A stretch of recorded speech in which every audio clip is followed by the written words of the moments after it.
Don't forget to like and subscribe to my channel if you haven't already. There is also a link in the description to my Patreon. It has Naruto fanfiction that cannot be posted on YouTube. There is some free content on there. So, you don't have to be a paying member to enjoy listening to excellent fanfiction. Consequences, by Advent of Shadows. Prologue.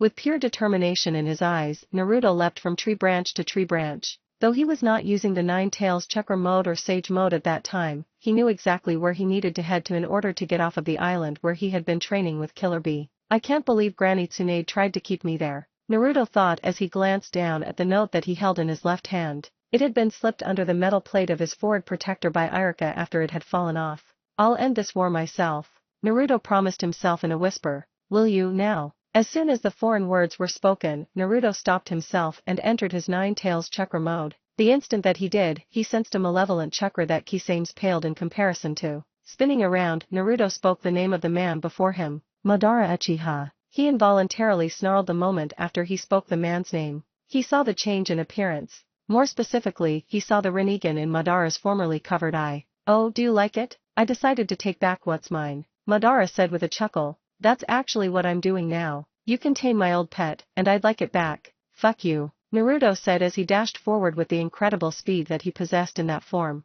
Madara looked slightly amused at the attacking Naruto. That did not put the blonde on guard as much as the spinning Sharingan in Madara's eye. In an instant, Naruto's chakra cloak dissipated and Madara held out a hand. Shinra Tensei, shit, Naruto thought, feeling the sudden lack of power in addition to the gravitational powers of the Rinnegan. He flew back and slammed into a tree before he could process another thought. As he slid to the branch under the spot that he impacted upon, Naruto heard Madara speak again. Really? What would possess you to use my pet's power against me? Weren't you aware that I could completely control it? Maybe you thought that I could only control it and not its power. Well, Madara said with a nonchalant shrug. I must thank you for getting out of whatever chakra isolation chamber you were in. I was incapable of finding you until about 10 minutes ago. And now, I know where the Eight Tails is also. It must be nice to know that you undermined the efforts of the entire shinobi world to protect you. It turns out that I won't even have to get involved in the war after all. All I have to do is go to the location where I first sensed you at, and I can get the Eight Tails. Take comfort in the knowledge that you will live a little longer. I have to seal the Eight Tails before the Nine Tails, so you'll have 5 days left to live. No more, no less. Naruto's eyes suddenly opened, revealing that they were yellow and shaped like the eyes of a toad. I saw that in Zetsu's recording. That's Sage mode, Madara thought. In a matter of seconds, Naruto had a Raisin Shuriken in his hand and threw it at Madara. Madara's eyes narrowed a fraction as he saw the attack. He knew what it could do. Thus, he simply used Shinra Tensei to dissipate the Raisin Shuriken. So, you're still going to try to fight? Madara said as Naruto dashed towards him with a hand held back. Madara knew that he could not use Shinra Tensei on Naruto again at that moment. Nagato may have had a 5-second delay between uses, but Madara had only had the Rinnegan for a few days. As a result, Madara's delay was closer to 15 seconds. Madara was by no means defenseless though. I'll let you cool off, Madara said as he began to use his space-time migration technique. The sensation of spinning in on himself had Naruto disoriented, but his determination to defeat the elder Uchiha was still present. I don't think so, Naruto said as he fought against the Uchiha's power with every fiber of his being. Something unlocked within Naruto as he fought against the power that was trying to teleport him. The feeling of the power unlocking caused Naruto to close his eyes for a brief moment. When he opened his eyes, Madara gasped in shock. No longer were toad-like eyes in Naruto's eye sockets. Instead, his pupils were crimson with black shuriken-like emblems in them. That's attack as Mangekyo, but how? Madara thought in shock. I won't give up, Naruto yelled as the new power flowed through him. Naruto had never been a very intelligent person. If he had, he might have considered the possible consequences of using his own power, natural energy, and the new power within him to fight against Madara's power. The conflicting powers, combined with the fact that one of them was a space-time ninjutsu, could only spell trouble. With the Rinnegan and Sharingan, Madara was able to tell that something bad was about to happen. Thus he cut off his space-time migration technique and focused all of his efforts on becoming intangible. Madara barely managed to do so before a massive explosion radiated from the exact spot where Naruto stood. When the dust cleared, Madara found that he was standing in a crater that one of the large toad summons could have sat in comfortably. Madara's eyes widened further as he regained tangibility and found that he could not sense Naruto anymore. He couldn't sense any trace of the Nine Tails chakra either. All that was left in the crater, other than Madara, was the metal plate of a leaf forward protector. For the first time in many decades, Madara found that he had no idea what to make of the situation and even less of an idea as to what his next move should have been. I should have had Zetsu record this, Madara thought as he teleported away. I was foolish to send him to watch the Eight Tails. No one would ever learn what happened to Naruto, not in that timeline, at least. Chapter 1. Back to the Past. His eyes opened to a cold, white room. Gathering his senses, Naruto found that he was lying in a rather uncomfortable hospital bed. He was clad in a hospital gown, and he was inside one of the rooms of the Hidden Leaf Village's hospital, despite the fact that pain had destroyed the hospital in his assault. Is this a genjutsu? Naruto thought as he closed his eyes once again. He knew ways to deal with genjutsu, so it would not be too much of a problem, even if he was under the thrall of Madara's Sharingan. He reached for the Nine Tails chakra, knowing that the switch to its chakra would break any genjutsu on him. After all, genjutsu affected the target's chakra. If they could draw upon a second source of chakra, it was practically useless against them. Eyes widened as he felt a distinct lack of the Nine Tails chakra. Did Madara extract the Nine Tails from me? Naruto thought curiously. There was no way to completely prevent him from even sensing the fox's chakra. It was part of him or it had been. How am I still alive if he did? He had no intention of completely ruling out genjutsu though. The only two possibilities that jumped to mind were that he was under genjutsu or the Nine Tails had been extracted. If the latter was true, then that meant that someone likely used a jutsu like Cho had used on Gaara after the one tail had been extracted from him. He did not want to fathom the possibilities of Tsunade, Sakura, Shizune, or anyone else sacrificing their lives to bring him back. Naruto bit down on his life immediately. He knew that he was very low on chakra, so he did not want to use any more than he needed to, and dispelling genjutsu was very chakra intensive for him. His control had never been good, after all. When blood came from his lip, Naruto frowned. Nothing had changed. I guess there's only one more thing I need to do, Naruto thought. With that thought, he formed the ram hand sign and molded a very small amount of chakra. His new seal should have appeared the moment he had done that, but nothing happened. Before Naruto could fathom what that meant, the door opened. Naruto would not have been surprised if Tsunade, Shizune, Sakura, Kakashi, Iruka, or any of his friends had entered the room. The man who walked into the room threw Naruto for a loop that he had not expected. Hiruzen Sarutobi was standing in the doorway, looking at Naruto with a pipe in his mouth. He looks younger than he was when he died. How is this possible? Naruto wondered. Memories of how others addressed him in Naruto's youth came to the blonde at that very moment. It is an honor to meet you, Third Lord Hokage. Naruto did not even consider the possibility of the Hokage before him being an imposter or the effects of a genjutsu. He had no idea what was going on, but he was sure that it was the real man. It's always interesting when someone that I've never met is able to recognize me just by sight, Sarutobi said as he entered the room and shut the door. I'm afraid that I'm not here to socialize though. Did I do something wrong? Naruto asked, seeing that Sarutobi was starting to be very serious. He had a feeling that he was about to learn something important. Somehow, you entered my village without alerting anyone. That clearly meant the guards, Anbu, the Hyuga clan, and the barrier team, though Naruto only knew that because of his allegiance to the village. Many people suspect that you are a spy. Not a very good one, Naruto said without missing a beat. I'm clearly in your hospital with only a tenth of my chakra, standing in front of the man hailed as the god of shinobi. I absolutely must be a spy,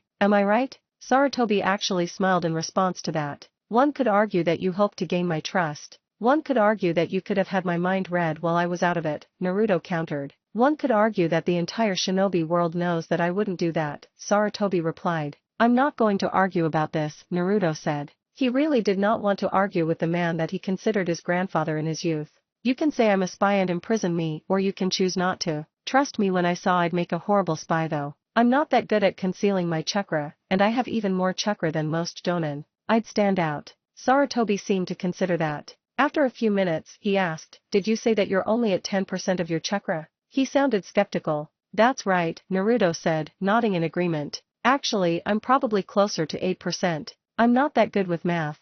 Never was. That's impossible, Sarutobi stated. A sensor told me that you have half as much chakra as an average jonin right now. That sounds about right, Naruto said, nodding in agreement. His words only served to shock Sarutobi. I'm not sure why my chakra is so low right now though. Must have been from that last fight. His fight with Madara Uchiha came to mind when he said that. What's your name? Sarutobi asked as he regained his calm. Oh, I'm Naruto Uzumaki. Sarutobi nodded in response, not appearing surprised by the last name. You were found in a jacket that bears the insignia for the Uzumaki clan. Am I to assume that you really are a member of the clan? Naruto let out a small laugh in response, shocking the Hokage. To be honest, I never even knew there was an Uzumaki clan until just recently. I was orphaned the day I was born, and I just found out that my mother was a member of the Uzumaki clan. An eyebrow was raised at that. You didn't even know that there was an Uzumaki clan? A nod was received in reply to that question, though it seemed that it was not an acceptable answer. How can that be? The Uzumaki clan and the village hidden in the whirling tides were only destroyed 10 years ago at the start of the Second Shinobi World War, Sarutobi said, looking at Naruto carefully.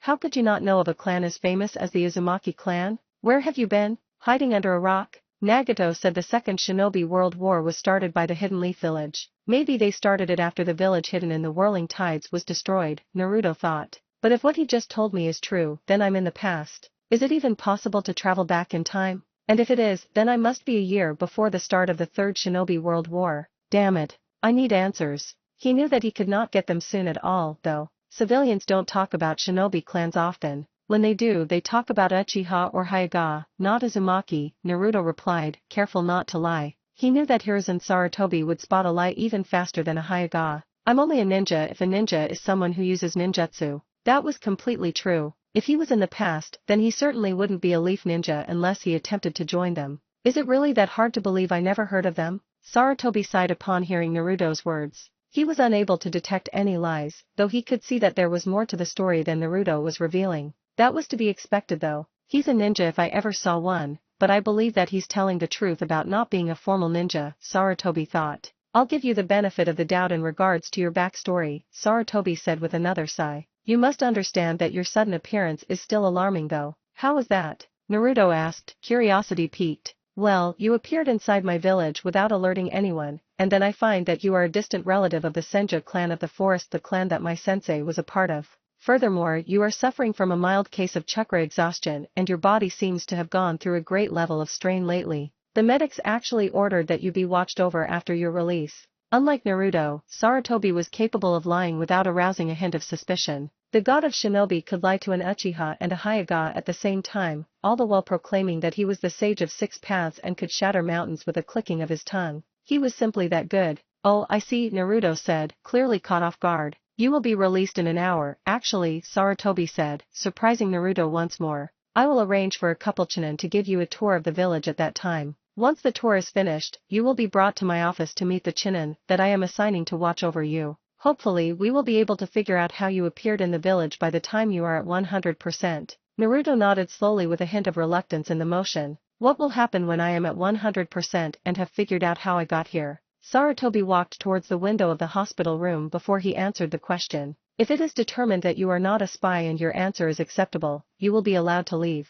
If you wish, you may choose to join the village instead of leaving though. That is a moot point for the moment though. You should instead focus on recovering and figuring out how exactly you got here. Naruto nodded in agreement. He wished to figure out how exactly he got there as well, though he doubted that it would be a simple answer in the end. I will take my leave now, Naruto Uzumaki, Sarutobi said, glancing back at the blonde. I will ask a nurse to bring you the clothes that you were found at. They appeared mostly undamaged when I last saw them. Make sure you are ready for your tour in 1 hour. My ninja do not like to be kept waiting. Naruto mentally snorted at that last sentence. He was reminded of Kakashi at that moment. Kakashi had always kept everyone waiting, though his tardiness was normally over-exaggerated. Naruto could only remember a handful of times that he was more than 15 minutes late to anything, and those were never important events. Nonetheless, Naruto nodded in understanding. He had never been the type to be late unless the event that he was being late to was something related to academics. He had loathed the academy, so he didn't consider his tardiness and truancy to be anything of note. I will see you later,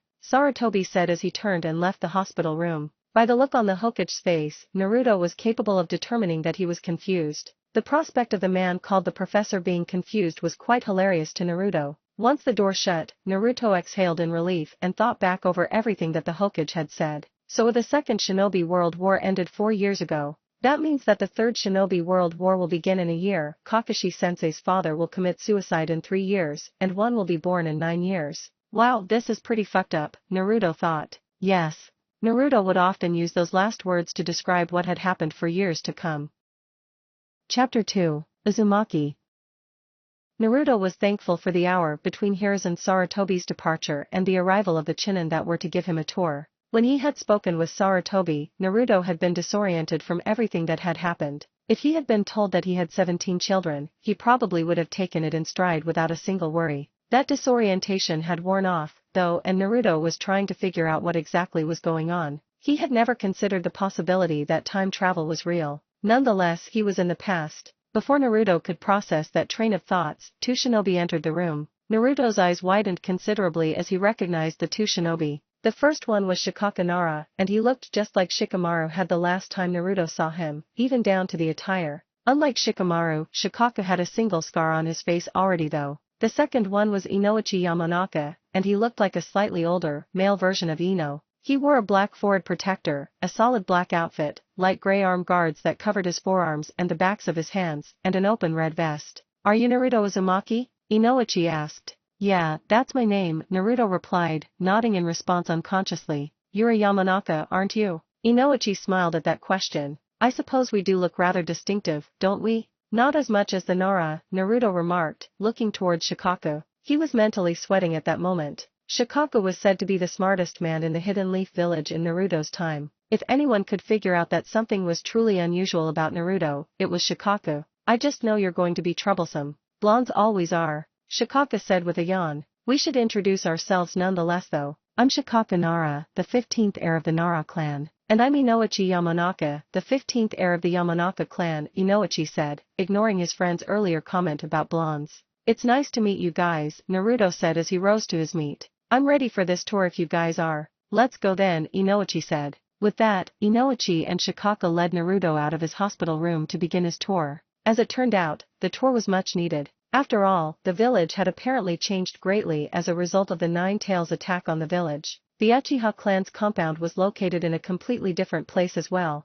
During the tour, Inoichi and Shikaka had been very serious and focused entirely on their mission, but Naruto saw an opportunity to change that as they were headed to the Hokage's office. "Do you have any questions?" Inoichi asked. "Not really," Naruto answered. "Is there any advice you'd like to offer?" "Well, we should probably warn him about the noble clans," Shikaka said, lazily looking towards his friend. "Aren't the noble clans common knowledge?" Inoichi asked. "The Hidden Leaf Village has noble clans?" Naruto asked, honestly surprised. He had never heard of noble clans in the village. "I guess they aren't common knowledge after all," Inoichi said, shaking his head. "The Hidden Leaf Village has 4 noble clans. These are Abarame, Akimichi, Hyuga, and Uchiha. Abarame and Akimichi are pretty easy to deal with. The former treats you fine unless you do something to give them a negative opinion of you. The latter treats you even better, provided that you don't call them fat. It's Hyuga and Uchiha that you really have to worry about. I guess I never heard of the noble clans because Ataka massacred his clan when I was 7.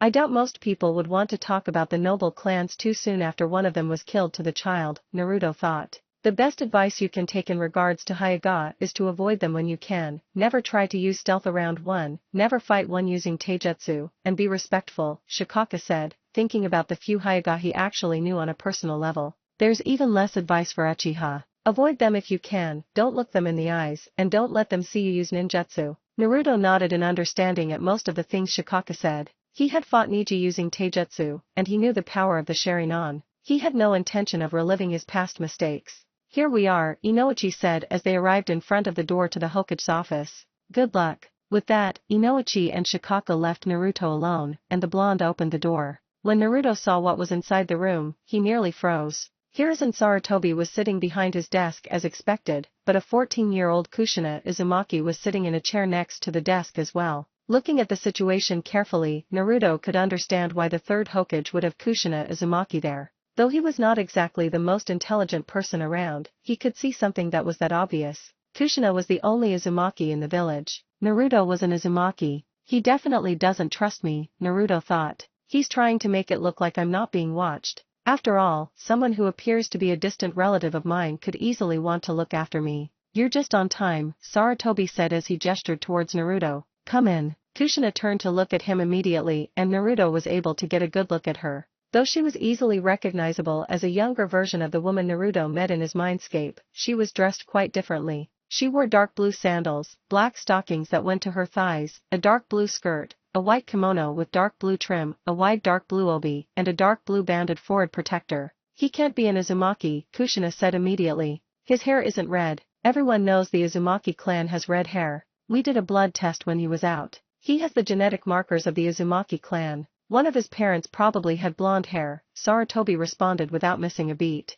It was clear that he had expected such a reaction. Kushina frowned at that news. Does he even know the Uzumaki clan's fuinjutsu? No, I don't, Naruto answered, catching her attention once again. I've only known that I was actually the son of a member of the Uzumaki clan for about a week. I do know some regular fuinjutsu. Fuinjutsu is a rare art, Sarutobi stated. I'm surprised that you know how to use it. Are you sure you don't belong to a village? I'm sure, Naruto said with a grin. Hopefully I'll belong to this one before too long. That seemed to surprise Sarutobi, though not in an unpleasant way. That was understandable though. If Naruto had as much chakra as he claimed, then he would be a rather valuable addition to the village. It was rare for someone to possess such an extraordinary amount of chakra, after all. Large pools of chakra did not make a man into a great shinobi though. Sakumo Hatake, like every member of his family, did not have much chakra. He was still the second strongest ninja in the village though. I won't press further for now, Sarutobi said, looking from Naruto to Kushina. Now, I want to make it clear right now that you two will be living together for the next few months. Naturally, this decision has been made because you are both Uzumaki. Does she live in a large enough place for that? Naruto asked, glancing at his mother. She was left a rather nice house by the village's last Uzumaki. I believe it is a 3-bedroom house, so you shouldn't have any problems living there for a little while, Sarutobi answered. Lord Hokage, don't I have a say in this? Kushina asked. It was clear that she was not completely comfortable with the arrangement. Don't worry about it, Naruto said before Sarutobi could answer her. You have nothing to worry about. I won't bother you any more than I have to, and I'm obviously going to be watched by Anbu. Kushina's eyes widened at that and Sarutobi chuckled nervously. You're a clever one. Might I ask how you knew about the Anbu? Sarutobi asked curiously. I'm a complete stranger to you. Why wouldn't the Hokage go to such lengths to protect his people? Naruto asked. Sarutobi merely nodded in agreement. I won't require you two to stay together for any more than 3 months, and Anbu will be watching Naruto the entire time. Is that satisfactory, Kushina? She nodded, though reluctantly. I'm not sure about it, but I'll give it a shot. Thank you, Sarutobi said with a small smile. And I'll answer the question you came here to ask now. He will be back in the village in a couple months, unless their mission lasts longer than expected. Thank you, Lord Hokage, Kushina said with a radiant smile. Confusion was clear on Naruto's face, an occurrence that would be quite common in the near future. Chapter 3, Test of Skill. 3 months after awakening 25 years in the past, Naruto found himself walking towards the Hokage's office. The only escort he had was the squad of Anbu that stayed out of sight. He did not have to go into sage mode to sense them, but he knew that they were there. He inwardly sighed as he thought about the lack of a proper escort there. It was not as if he cared about having an escort. On the contrary, it was about Kushina's avoidance of him. Naruto had originally thought that he would be able to become good friends with Kushina, which would have enabled him to get to know his mother better without her knowing who he really was. She had treated him coldly instead though. It seemed that he reminded her of her dead kin and did not wish to be around him. Thus he found himself being watched over by the Anbu more than her. In fact, there were some days when Kushina left before he woke up and did not return for a few days. The only time he had asked about where she had gone to, she had said that she had gone to a friend's to get away from him. He had not asked again. I still haven't seen Dad, Naruto thought sadly. He did not think Minato Namikaze would treat him as Kushina had done so far. His father was said to be a very nice person, after all. Naruto knew that he could not think too much on meeting his father though. He had other matters that were of more pressing concern. After all, he was once again at full strength and had mostly figured out how he appeared in the past. He just had to explain it as best as he could to the Hokage and avoid revealing that he had been teleported through both time and space instead of just space. It did not take the blonde long to reach the Hokage's office. He knocked on the door as soon as he realized where he was. Come in, Sarutobi said from the other side. When Naruto opened the door, he saw that the Hokage was by himself. Lord Hokage, I've come to become a ninja of your village, Naruto said, stepping through the door and shutting it. I see. Tell me now, do you know how you got here? Sarutobi asked. I was fighting this masked man that had a special space-time ninjutsu. He tried to use his jutsu on me to get me out of the way, but I fought against it with all my strength.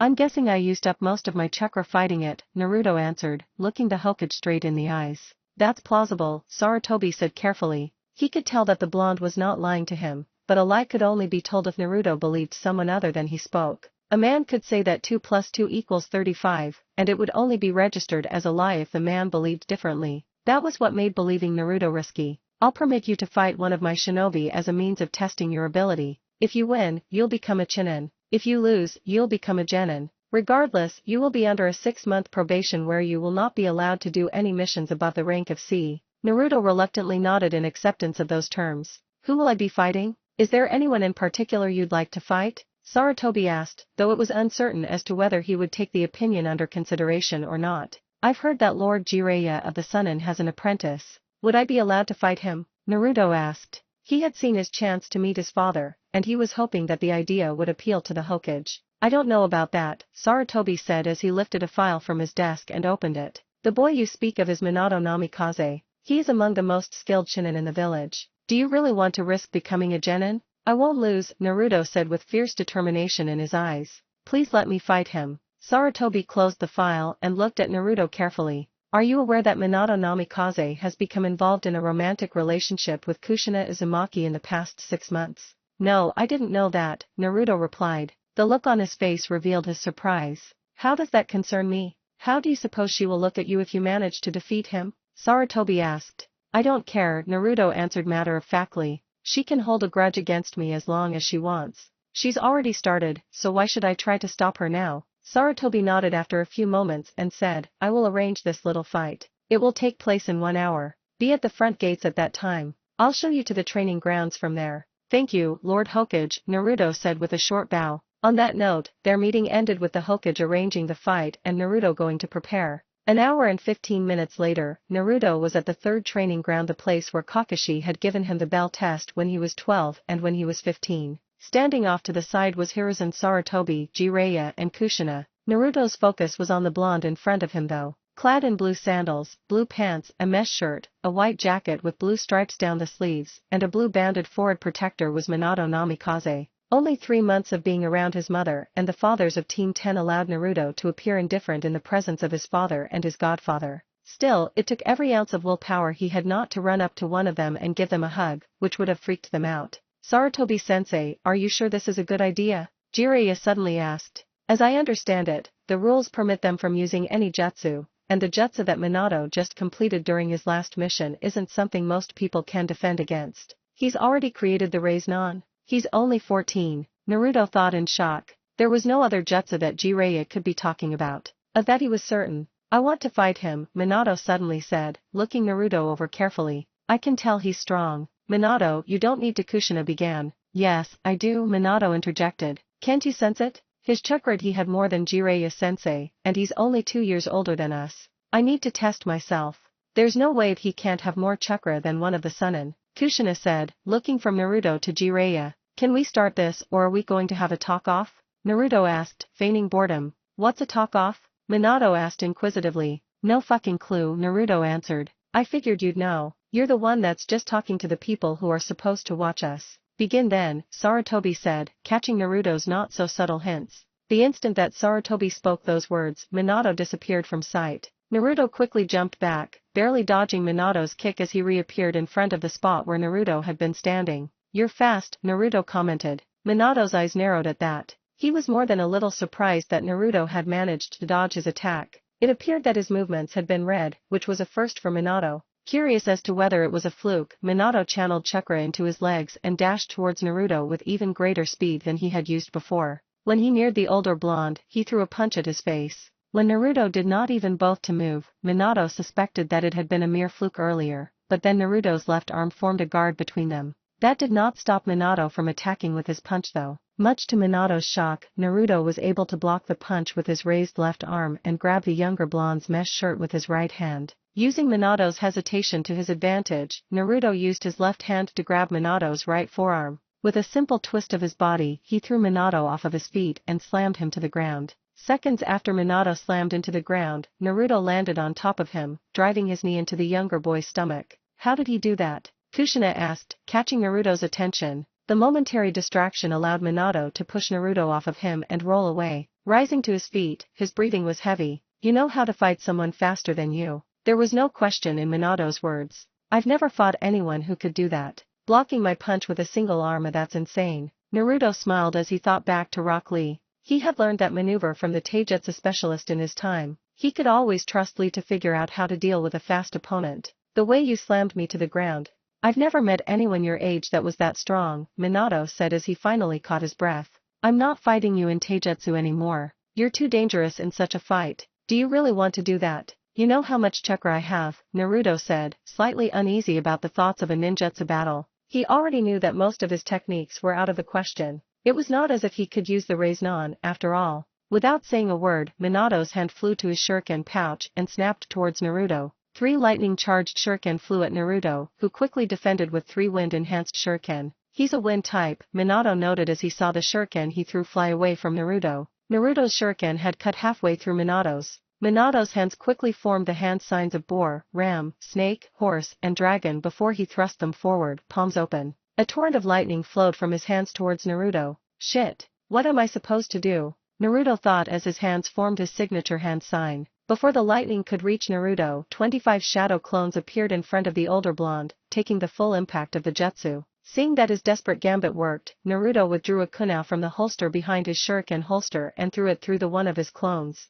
Minato barely managed to dodge the speeding kunai, though it still cut his arm as a result of the wind chakra that it was coated in. He's good, Minato thought. Another thought crossed his mind though. Where'd he go? He had lost track of the original Naruto in his evasion of the kunai. This fight's over, Naruto said as he placed a kunai to Minato's throat. Minato's eyes widened as he felt the blade touch his neck. How did he get behind me? You certainly know how to use the body flicker technique, Sarutobi commented. It looks like this match really is over now. I declare Naruto Uzumaki as the winner. You should have used that jutsu, Jiraiya said, shaking his head. I'll never live this down once Orochimaru finds out about this. Thanks for your concern, sensei, Minato said, rolling his eyes as he felt Naruto remove the kunai from his throat. Turning to face Naruto, he said, you're pretty good. I hope we get to spar soon. That sounds like a good idea to me, Naruto said with a grin as he put his kunai up and offered a hand to his unknowing father. Minato simply smiled and returned the gesture. They were both unaware of the redhead glaring at them, though Sarutobi and Jiraiya were not.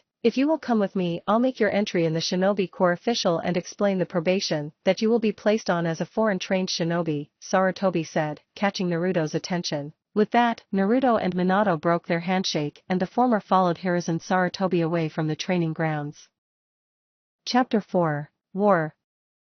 Have I really been here for a year already? Naruto thought as he walked towards his apartment. Memories of everything that had happened in his first year in the past rushed over him as those thoughts crossed his mind. The first 3 months had been very unpleasant, of course. The reason behind that was quite obvious though. He had been living with Kushina for those first 3 months, and she had come to hate him because he reminded her of her dead kin. It's not pleasant knowing that your mother hates you for being alive instead of her parents, Naruto thought sadly. He knew that she was unaware of their actual blood relation, but it did not lessen the hurt by much at all. The 6 months after that had not been as hurtful, though it had been filled with events of mind-numbing boredom. He had only done 3 C-rank missions during that time, and the C-rank missions had always been done with Inoichi, Shikaku and Choza. From what he knew of their kids in his time, Naruto surmised that their purpose was to restrain him if he attempted to get away. Their clans excelled at that, after all. Still, he preferred the C-rank missions over the guard duty, fence painting, weed pulling and garbage collecting. He had almost forgotten how horrible D-rank missions were.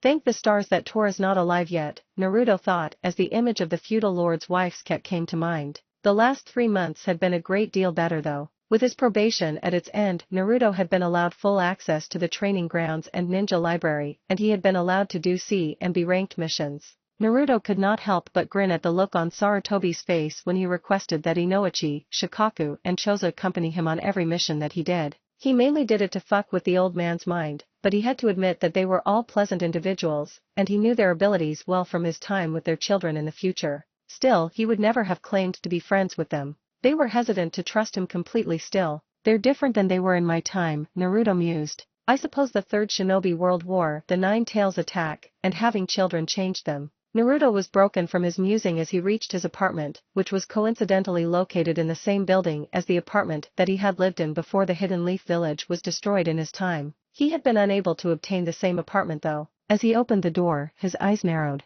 Someone was inside his apartment. Their chakra was faint, almost as if it were being suppressed. He had begun to learn to notice slight irregularities in chakra recently though. Given that his chakra was so strong and bountiful, an intruder's chakra stood out like a white slip of paper in a solid black room. Show yourself, Naruto said calmly as he formed the dog hand sign. Would you actually use a wind jutsu on me? Jiraiya asked as he appeared in the middle of the apartment. Pervy Sage had some kind of technique that made him transparency, Naruto remembered. Taking a deep breath, Naruto took his hands apart from the hand sign and shook his head. You're Minato-sensei, aren't you? Minato-sensei, is that what I'm being called now? Jiraiya asked in faint horror. I am the great sage of Mount Myaboka. Ladies cheer my name from the east to the west. I am the great Jiraiya. Huma, did you say something? Naruto asked as he cleaned out his left ear with his pinky. He knew how to deal with Jiraiya, especially since he was used to the realization that he was still alive. You wound me so, Jiraiya said as he clutched his heart with his right hand. You have a message from the old geezer?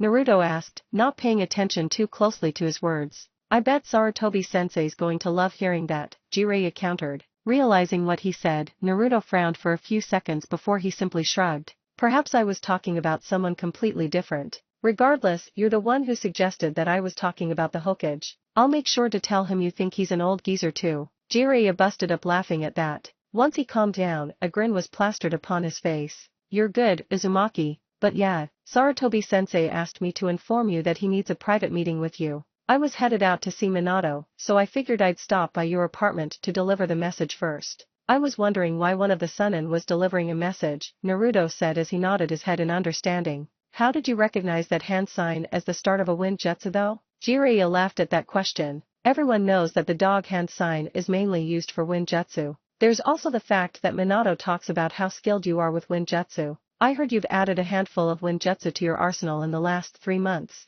That makes sense, Naruto said, careful so as to not confirm the rumors that Jiraiya had no doubt heard already. It would not do for him to have learned too much about Naruto's abilities yet. He had been careful not to reveal too many of his abilities to anyone. In his time, Naruto's abilities had consisted of shadow clones, summoning, and Rasengan. It had made him a very predictable opponent, something that Naruto had realized early on in his time in the past. He had spent a large amount of time thinking as a result of his inability to do much of anything else after all. Shaking his head from those thoughts, he turned his back to Jiraiya. I'm going to head to see Lord Hokage. Is there anything else you needed from me? Well, I'd like to give you one piece of advice, Jiraiya said, catching Naruto's attention quite easily. Don't overreact during your meeting with Sarutobi-sensei. You aren't going to like it, despite the fact that you're not in trouble of any kind. Before Naruto could question Jiraiya's meaning, the Toad Sage formed the ram hand sign and disappeared in a flicker of wind. Stepping through the door and shutting it, Naruto muttered, at least he didn't leave leaves all over my apartment again. He then used the body flicker technique to appear inside of the administration building. When Naruto reappeared in the administration building, he made sure to place himself on a different floor than the Hokage's office was located on.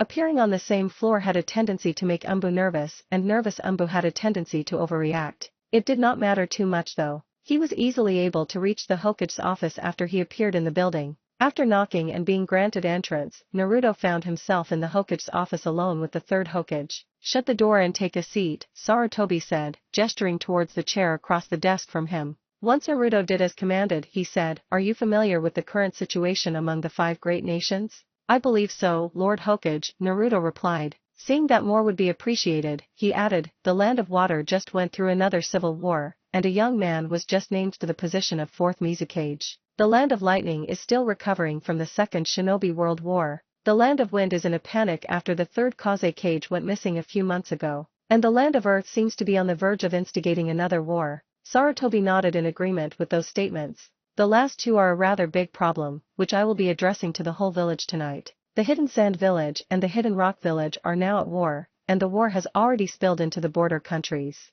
We're allies with most of the border countries, Naruto said automatically. The only border country they were not allied with in that area was the Land of Rain. That's correct, Sarutobi said, pleased that Naruto had already seen what was about to happen. The 3rd Shinobi World War has begun, hasn't it? Naruto asked. Sarutobi allowed a grim smile to surface at that. I'd like to say that it won't escalate into a war of that magnitude, but I can't honestly say it. 2 of the 5 great shinobi villages have declared war on each other, and our allies have suffered casualties already. When I issue a declaration of war on Sand and Rock tonight, the 3rd Shinobi World War will truly begin. Why are you telling me this? Naruto suddenly asked. I'm just a Chunin, one that isn't widely trusted, at that. Everyone who is of sufficient skill is being promoted, Sarutobi said with a serious look in his eyes. The Genin ready for the position of Chunin will be announced tomorrow. The Chunin ready for promotion, however, is being handled today. That widened Naruto's eyes. Are you promoting me? Why else would I ask you here and tell you all that I have told you? Sarutobi asked rhetorically. But to make myself clear, you are being promoted, along with many others. So I'm going to be a Jonin? Naruto asked. He could not believe that he was going to be a jonin after all the time that had passed. Not quite, Sarutobi said, stopping Naruto in his tracks. You are being promoted to the rank of special jonin. Jiraiya's advice suddenly flashed in Naruto's mind. You don't trust me, Naruto said immediately. Sarutobi frowned, though he did not deny Naruto's accusation. For the past year, I've had Umbu watch you. You said that you wouldn't have me watched after my probation ended, Naruto said, clearly unhappy about the situation. It's common policy to have a foreigner with an unknown past watched for no less than a year by Umbu. Telling you that I called Umbu off after only 9 months was intended to make sure you weren't a spy after all. If you had acted too strangely after that point, you would have been captured and brought to the torture and interrogation division of Umbu. You came up clear though, Sarutobi said with a sigh. I don't like the situation any more than you do, but you have not yet earned the trust of the village as a whole. If I tried to promote you to a full jonin right now, I would receive objections from my advisors, the elder shinobi of the village, the jonin commander, and the clan heads. While they cannot overrule my decisions, I do need unity in the village if we are to come out on top in this war. Though Naruto did not like the fact that he was denied the promotion to jonin for such a reason, he found that he could not claim that Sarutobi was wrong in his decision. What am I supposed to specialize in? Naruto asked after a few minutes of though. Special jonin are chunin with jonin level skills in an area that they specialize in, aren't they? Sarutobi looked pleased to hear the question since it signified much more than curiosity. From what my Umbu have told me, your skills with wind jutsu are incredible. In fact, they claim that you can use no less than 10 wind jutsu, one of which they've never heard of before. Naruto looked away as he mentally cursed. It seemed that someone knew all about his skills after all. That jutsu is one that I created. Sarutobi nodded. It seemed that he had expected as much. Your skill with wind jutsu has made you a valuable addition in the Land of Rivers. The Land of Rivers? Naruto asked. Yes, the Land of Rivers is the country that the village hidden in the valleys resides in, Sarutobi said with a nod of his head. It sits between the Land of Fire and the Land of Wind, making it a key border country.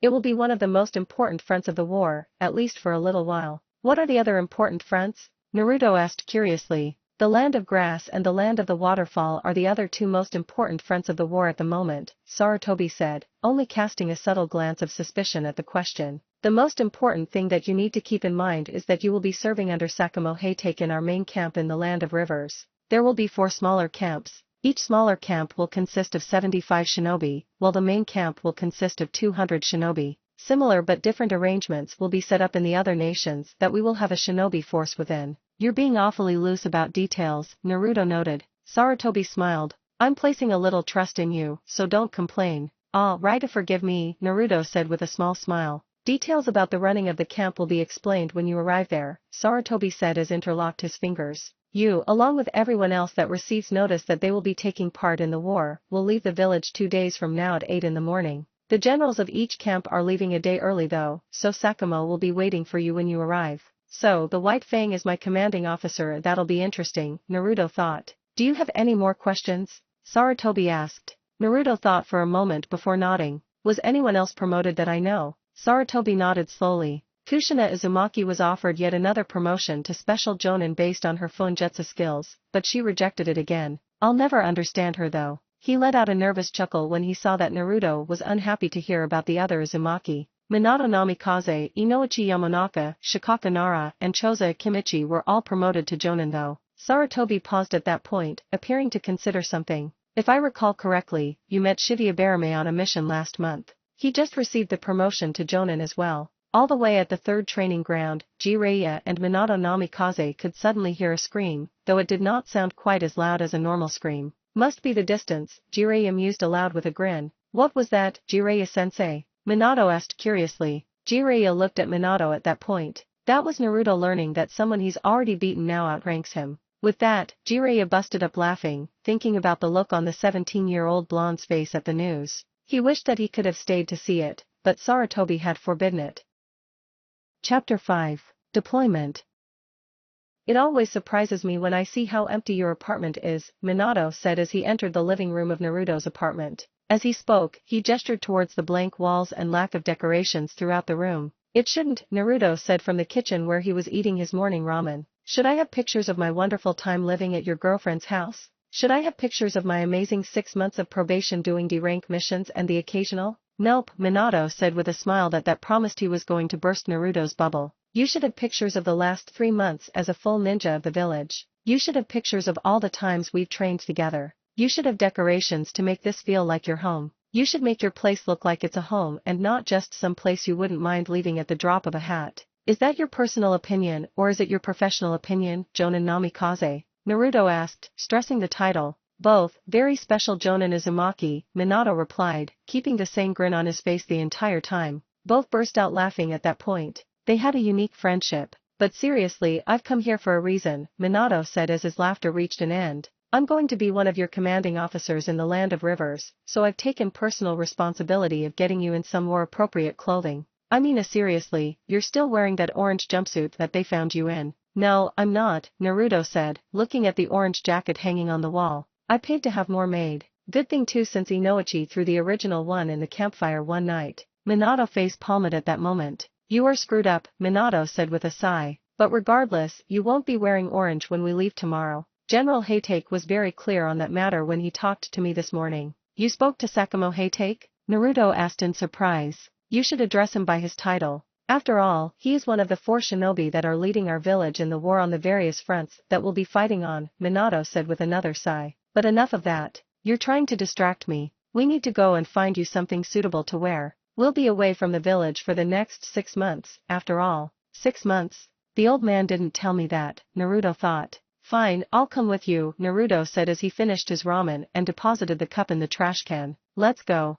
As he said the last part, he slipped on his sandals. 2 hours later, Naruto and Minato walked out of the clothing store. Both wore new attires. Naruto had gotten blue sandals, blue pants, a blue shuriken holster and a blue kunai holster at his right thigh over bandages, a long-sleeved blue shirt with the Uzumaki insignia on each shoulder, and blue fingerless gloves with metal guards on the backs of them. He had replaced his black banded forward protector with a blue one as well. In short, Naruto looked rather ordinary, though he had insisted on not getting a flak jacket until he was a full jonin. Minato had gotten a modified version of what Naruto had. The only real difference was that his shirt did not have the whirlpool emblems on the shoulders, and the sleeves of the shirt appeared to have metal band around them, giving them a segmented look. Like Naruto, he had chosen not to get a flak jacket. His reasons for it remained unknown to Naruto though. Are you happy now? Naruto asked, glancing at his friend. That depends. Are you going to show me that jutsu you created? Minato asked with a smile. He had been trying to get Naruto to show him the wind jutsu that he had created,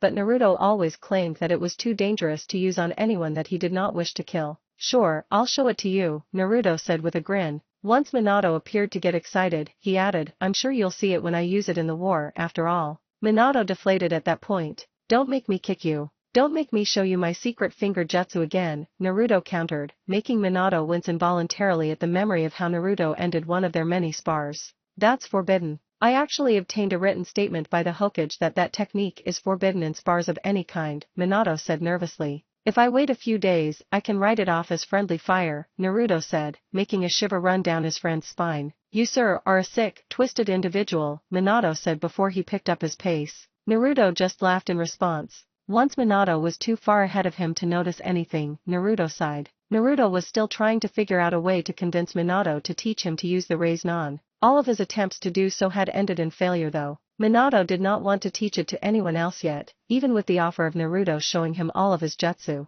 The biggest reason that it annoyed Naruto was because he wanted to be able to use the Rasengan again without anyone questioning how he could use it. I guess I'll have to wait, Naruto thought sadly. Once he could use the Rasengan again, he would be able to use its upgraded form, the wind-style Rasengan. Though it was not as powerful as the wind-style Rasen Shuriken, it would be a very useful jutsu to have in his arsenal. For a moment he imagined the look on Minato's face upon seeing Naruto use the Rasengan in conjunction with nature manipulation. I'll have to wait until I can see that one day, Naruto thought with a hint of amusement. The next day Naruto found himself leaving his apartment building in his new clothes and with a simple backpack slung from his shoulders. Getting an early start, eh? Minato asked as he appeared next to the older blonde. It's a half hour until we're all supposed to meet at the front gates. I'm not exactly heading there that early, Naruto said without so much as a glance at his unknowing father. I doubt I'll ever get used to this. I know he's my father, but I just can't see him as the man who sealed the 9 tails inside of me and restored the seal after I went into my 8 tails form, Naruto thought. He seems so different. A shinobi does not arrive early, nor does he arrive late. He arrives precisely when he means to. Those are the words that my sensei passed on to me, Minato said with the ever-constant grin on his face. Thus, you are starting out early. Your sensei only arrives right when he means to because he peeps at the hot springs too much to actually be early, Naruto replied, rolling his eyes. It's better to be 20 minutes early than 1 minute late. That's my belief.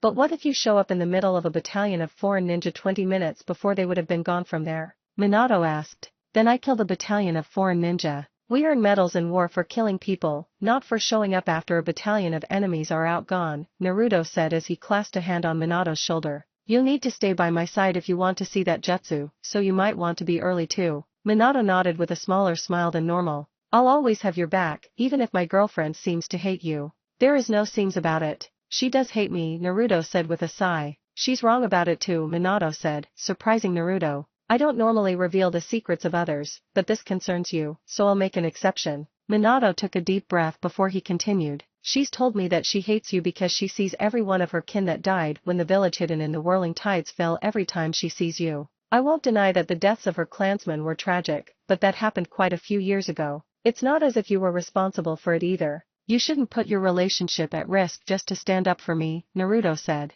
I don't blame her for hating me. I knew why she did all along too. Minato nodded grimly. Kushina doesn't like that we've become such close friends, but she has to accept it. I'm not the type of guy that would forsake a friend just because a girl says I should. Naruto looked away before he allowed himself to smile. He was often reminded of the reasons that Minato Namikaze was admired by his peers. He was a kind person that held true to his beliefs with an unwavering will. That, among many other things, stayed on Naruto's mind as they continued to the gates in order to wait for the scheduled time of deployment. 30 minutes later, approximately 2,000 Leaf Shinobi would leave the village, going to their assigned posts, leaving the remaining 8,000 Leaf Shinobi in the village to do missions, act as reserves, and do other important things. Chapter 6. The Land of Rivers. It was around 4 in the afternoon of the third day of the war when Naruto reached Sakamo Heitake's camp. To the gratitude of the group that Naruto had traveled with, it had taken a little more than a day to reach the camp. The trip had not been too horrible, or that was the belief that Naruto had come to, at least. Due to the fact that so many shinobi were going to the same spot in the Land of Rivers, they had divided into groups of 10 and had staggered departures. That would have meant that there were 20 groups headed to Sakamo's base, but as it turned out, Sakamo had taken 70 of the 200 shinobi to the base when he left the day after the Hokage made his declaration of war. Ironically, Naruto had been placed in the same group as Minato and Kushina, along with 7 Chunin that he had never seen before. As tense as it was, Naruto could not deny that the trip had been relatively quiet. Naruto took a deep breath as they reached the entrance of the camp. They were the last ones to reach camp, so nearly 200 people were already there. A massive tent inside a stone wall, that's all it is, Naruto thought as he actually got a good look inside of it. The camp was surrounded by a stone wall with 4 gaps each at the 4 cardinal directions. If Naruto had to guess, he would have wagered that the wall was created by Earth-style ninjutsu. Inside the camp, about 200 tents were set up, though there seemed to be a gap in the very center of the camp. Even from that distance, Naruto was able to see a very large tent in the center of the camp. He was sure that it was Sakamo's tent. Though he had never been involved in a war before, Naruto remembered hearing something about camps like the one he was in. If he remembered it correctly, the commander of a camp like that would use his tent as a type of war planning chamber. Judging by what he could see around that large tent, Naruto guessed that there was a tent set up for medics and a tent set up for dining. Before he could think any more on the matter, he heard someone speaking. Hey Kushina. Naruto's eyes quickly found the speaker, a woman a few years older than Naruto with raven hair tied back in a ponytail and onyx-colored eyes. She wore black sandals, black pants with bandages around the lower half of her shins and around her right thigh, shuriken and kunai holsters at her right thigh, a short-sleeved black shirt with a raised collar, bandages wrapped around her forearms, black fingerless gloves, and a black banded forehead protector. Though he could not see her back, he was sure she had the Uchiha's Fen insignia upon it. Mikato, it's great to see you, Kushina said as she rushed past the group she traveled with and hugged the raven-haired kunoichi. Like the others that Naruto had seen thus far, Kushina had changed her wardrobe before they left the village as well. Kushina had taken to wearing an attire similar to her friends, except her shirt was different. It appeared to be a normal long-sleeve shirt for the most part, but the hem of the shirt went down a hand's length below her waist and it was multicolored. It dark blue from the hem of the shirt up to the top of her breasts, while above that, along with the sleeves, was all black. It was a bit ironic that Kushina, who recognized herself as the last of the Uzumaki, did not have her clan's insignia anywhere on her new attire, while Naruto did. That's Mikoto Uchiha, Kushina's best friend, Minato whispered as he stepped next to Naruto. His words were too low for any but a ninja standing within a foot of the speaker could hear. Try not to verbally take out your aggression towards Kushina in front of her. The few times you've done it, I've ignored it since she deserved it. She doesn't have that tolerance though. Instead of replying, Naruto turned to the Chunin that were still behind them and said, "Report to General Haytake. We'll be along shortly." As soon as his words were verbalized, the Chunin strode past them, glad to be able to finally arrive at their destination. His words caught the attention of Kushina's friend to something that was completely unintended. "Minato, why are you letting a special jonin give orders to people put under your command?" Mikoto asked, breaking her hug with Kushina. It was hard to tell if she was teasing him or truly questioning his actions. "I was briefed about this special jonin. She distrusts me, but I don't see hate in her eyes," Naruto thought. "Nice to see you too, Mikoto," Minato said with a blank expression on his face. The look in his eyes revealed his displeasure at her words. "Special Jonin Uzumaki is my direct subordinate, as authorized by General Haytake a couple days ago. If he gives an order, it has my authority behind it. And I thought it was tense between me and Kushina," Naruto thought. That was not the only thought on his mind, however. "He didn't tell me about this direct subordinate business. I can tell that he isn't lying," thought. "General Haytake named him as your direct subordinate?" Mikoto asked in disbelief. "That's correct, I did," Sakamo Haytake said from behind Mikoto. He was dressed in his modified jonin uniform with distinctive short, white sleeves and jagged red edges over his shirt's long sleeves. The tanto that he wore vertically could be seen at his back. "Greetings to you, Jonin Namikaze, Special Jonin Uzumaki, and Chunin Uzumaki. Greetings to you as well, sir," Minato said with a slight inclination of his head. "Jiraiya-sensei speaks well of you." A smile found its way on the White Fang's face at that. "He speaks well of you too." He glanced at Naruto momentarily. "He seems impressed by your friend too." "That's no surprise, General Haytake," Minato said as he looked at his friend. "Naruto is who he is." "You are right about that," Sakamo agreed with an appraising eye turned towards Naruto. "You've no doubt been informed of your importance at this camp." It was clear to Naruto that it was not a question, so he simply nodded his head, signaling that he was paying attention to the man's words. "That's good to hear," Sakamo said with clear honesty in his voice.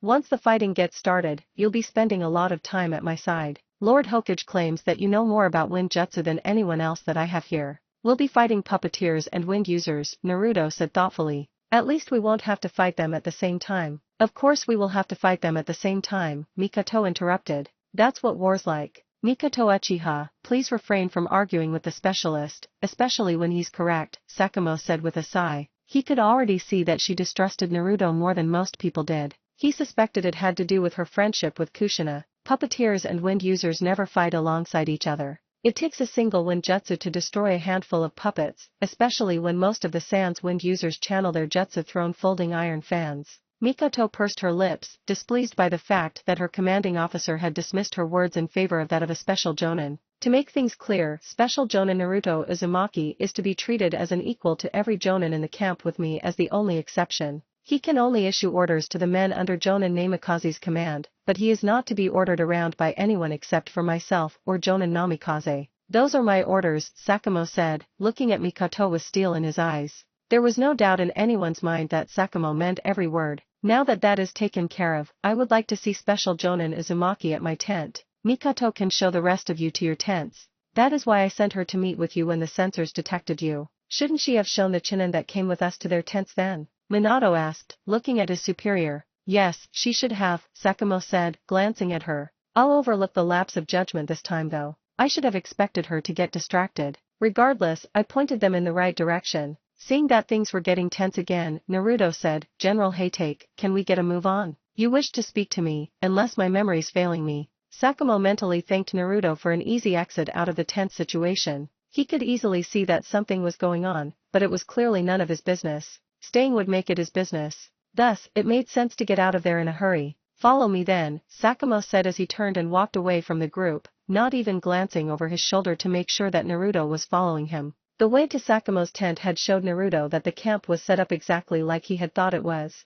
There were approximately 200 small tents built around a 100-yard-wide imaginary circle. That circle made up the center of the camp, and it was composed of 3 large tents set up in a triangular formation. As he made his way to Sakamo's tent, Naruto saw the medical tent to his right and the tent that was used as a mess hall to his left. Neither tent was as large as Sakamo's, which bore the kanji for fire at its front, similarly to the administration building in the Hidden Leaf Village. The trip to Sakamo's tent was peaceful right up until they were inside the tent and the canvas flap shut. As soon as that occurred, Sakamoto spun around, drew his tanto, and brought it in a downward arc at Naruto's head. Acting on instinct, Naruto drew a kunai from the kunai holster at his right thigh and parried Sakamoto's blade as he hopped backward. The canvas of the tent seemed to be blown outward as Sakamoto's lightning-charged tanto struck Naruto's wind-enhanced kunai. Naruto attempted to form the hand sign to use the shadow clone jutsu, a feat that would not have been too difficult, even with a kunai still held in a reverse grip in his right hand. He found that he could not move at all though.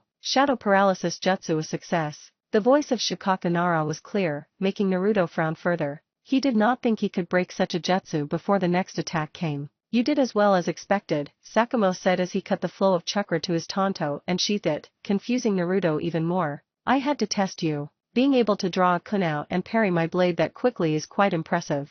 I dare say that you would have cut my tanto in half if I had not used chakra flow as well. You were just testing me? Naruto asked in surprise. But what would have happened if I had not blocked your attack in time? Sakamoto smiled in response. Your comrade assured me that you would not be injured, regardless of that. He says you can pull off a substitution or a body flicker at the drop of a hat. Isn't that right, Shikaka? Yeah, that's right, Shikaka Nara said as he stepped out from behind a map stand. His hands were still in the rat hand sign. I've seen him train with Minato. Can you please drop the jutsu? I'd rather not have to break it. It'll probably scare every sensor in the camp, Naruto said in annoyance. He was trying to regain his calm, but he was not pleased by the test at all. For a moment he had thought that he was going to die. You can break the shadow paralysis jutsu? Shikaka asked in surprise. That was not an easy feat by any means. That shadow paralysis jutsu, I think Shikamaru said that it was the predecessor of the shadow possession jutsu, Naruto thought. If I remember right, he said that it only paralyzed the target, it didn't make them imitate the user.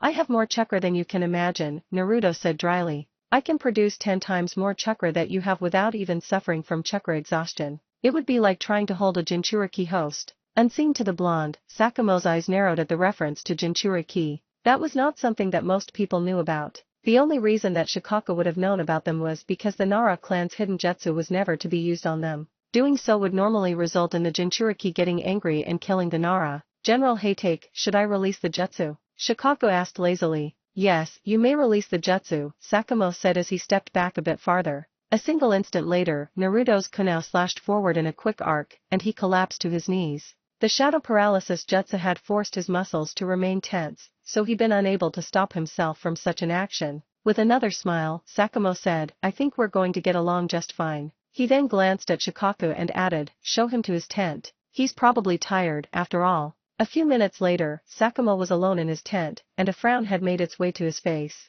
His testing of Naruto had confirmed something that irritated him to no end. He's not a special jonin, Sakamoto thought as he shook his head. I can't believe Lord Hokage would give him such a half-assed promotion when it's clear that he's stronger than any of the new jonin. I swung my blade too fast for someone with Chunin-level taijutsu and ninja tool skills to defend against, and he did it purely out of instinct. The look on his face confirmed that. He deserves no less than the full title of jonin, and I'll be damned if he doesn't get it after we return to the village. From that day, Naruto had a new ally, despite the fact that he was unaware of the fact. Chapter 7, The Eve of Battle. A month had passed since Naruto had arrived at the main base in the Land of Rivers, and it had been mostly peaceful so far, which seemed to directly conflict with the very nature of the war that was going on. I don't think I can take much more of this, Naruto thought as he stood at the gap in the western wall of the camp. Though he was pleased with the level of respect that Sakamoto showed him in the past month, the dislike that his own mother still showed him was quite difficult to deal with. At least if they were fighting enemy shinobi, Naruto reflected, he would be able to get his mind onto other subjects. Naruto glanced over his shoulder suddenly as he felt another chakra approaching him from behind. The chakra was easily recognizable as that of Inoichi Yamanaka. So, it's happening after all, Naruto thought. Inoichi Yamanaka was the commanding officer of 10 of his kin. They formed Division 1, whose purpose was strictly sensing. They were stationed at the very edge of the camp near the walls, which allowed them to stay in the tents while keeping a close eye on absolutely everything around the camp. The enemy could not have snuck on them as a result of that. The other 9 captains of the camp were Shikaka Nara, Choza Kimichi, Minato Namikaze, Mikoto Uchiha, Shibuya Barame, Hayashi Hayaga, Hisashi Hayaga, Fugaku Uchiha, and Hameki Mimura. Though all but the last 4 were new jonin, Sakamoto seemed to have the utmost confidence in their abilities. I'm the only special jonin in the whole camp too, Naruto thought with an inward sigh. Though it seemed completely irrelevant to the subject matter, it was not in all actuality. It was because of his promotion to special jonin when everyone else became full jonin that Naruto was viewed as inferior by many of the shinobi of the camp.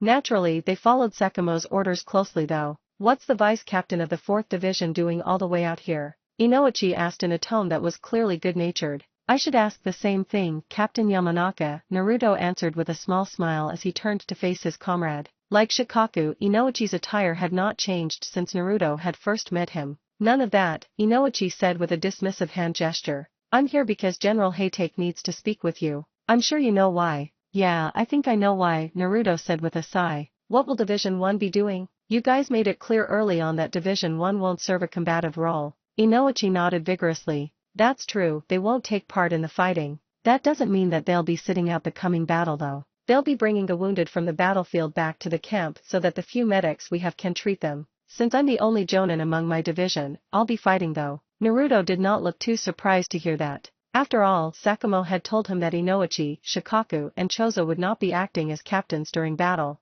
Their abilities when used in conjunction were too valuable to have them play roles as commanders. The titles of captain and vice captain were intended as a way of keeping the camp organized more than anything. "I better head that way then. General Haytake wouldn't ask me to come unless he wanted my expertise," Naruto said with a light smile on his face. Inside, he was laughing at his own words. He could not believe that he had become such an expert in a single field that the legendary White Fang wanted to hear his advice and opinions. "You do that," Inoichi said with a nod of his head. "I'm supposed to round up the captains so they can be briefed." With those words, they headed to do their tasks. "You're just in time," Sakamo said as Naruto entered his tent. It was the first time that Naruto had been in Sakamo's tent since the first day that he was in the camp, and he had to admit that it was different than it had been the first time. It had been mostly empty the first time, but it now had a large table in the center of it. A cot sat in the corner of the tent in addition to that, while there seemed to be a few bookshelves, map stands, and weapon stands lining the canvas walls of the structure. "Division 1 sensed someone?" Naruto asked immediately. Sakamo nodded his head with a blank expression on his face. "We have 200 battle-capable shinobi in this camp, excluding myself, the medical ninja, and Inoichi's subordinates. They have 500, and there's no way that we can get reinforcements from another camp before the attack begins." Naruto had to admit that the news was grim, but he kept his cool, something that never would have happened before the past year. "We'll have to kick their asses without reinforcements then, sir," Naruto replied, barely remembering to add the respectful pronoun to his sentence. "We are outnumbers 5-2. Those are not good odds," Sakamo said with a raised eyebrow. "We will suffer casualties," Naruto admitted sadly. He hated the thought of allowing any of his comrades to die. "We won't lose though. If I have to, I will fight them to a standstill myself." Sakamo looked intrigued by that remark. "Would you care to explain how you would go about doing it?" Seeing that Sakamo was not giving him an option, Naruto decided to explain his thoughts. "I highly doubt that they're sending only puppeteers or only fan users," Naruto answered. "It seems more likely to me that they'll send a diverse crowd. When I was still recovering from my chakra exhaustion a year ago, I read a few books on the Second Shinobi World War. They focused on the battles between Leaf and Sand carefully, and I noticed that they preferred to attack in 3 waves. The first wave consisted of cannon fodder. While they aren't that big of a threat in themselves, they can weaken or kill some of their enemies, and they are expendable. Then, they would bring in puppet users. Because puppeteers can stay at a distance and don't get exhausted in their fights, they could wear their opposition down. And once the enemy was weakened enough, they'd pull back and let their wind users end it. That's an accurate description of their tactics. I suspect that they will use those tactics as well," Sakamo commented. "I was never good at strategy, but I know how to counter that particular strategy. We'll need to take out their cannon fodder without overexhausting ourselves or taking casualties. I know how we can pull it off too. Once that's taken care of, we'll need to switch to ninjutsu specialists. If we destroy the second wave's puppets, we'll defeat them. A puppeteer is nothing without his puppet," Naruto continued.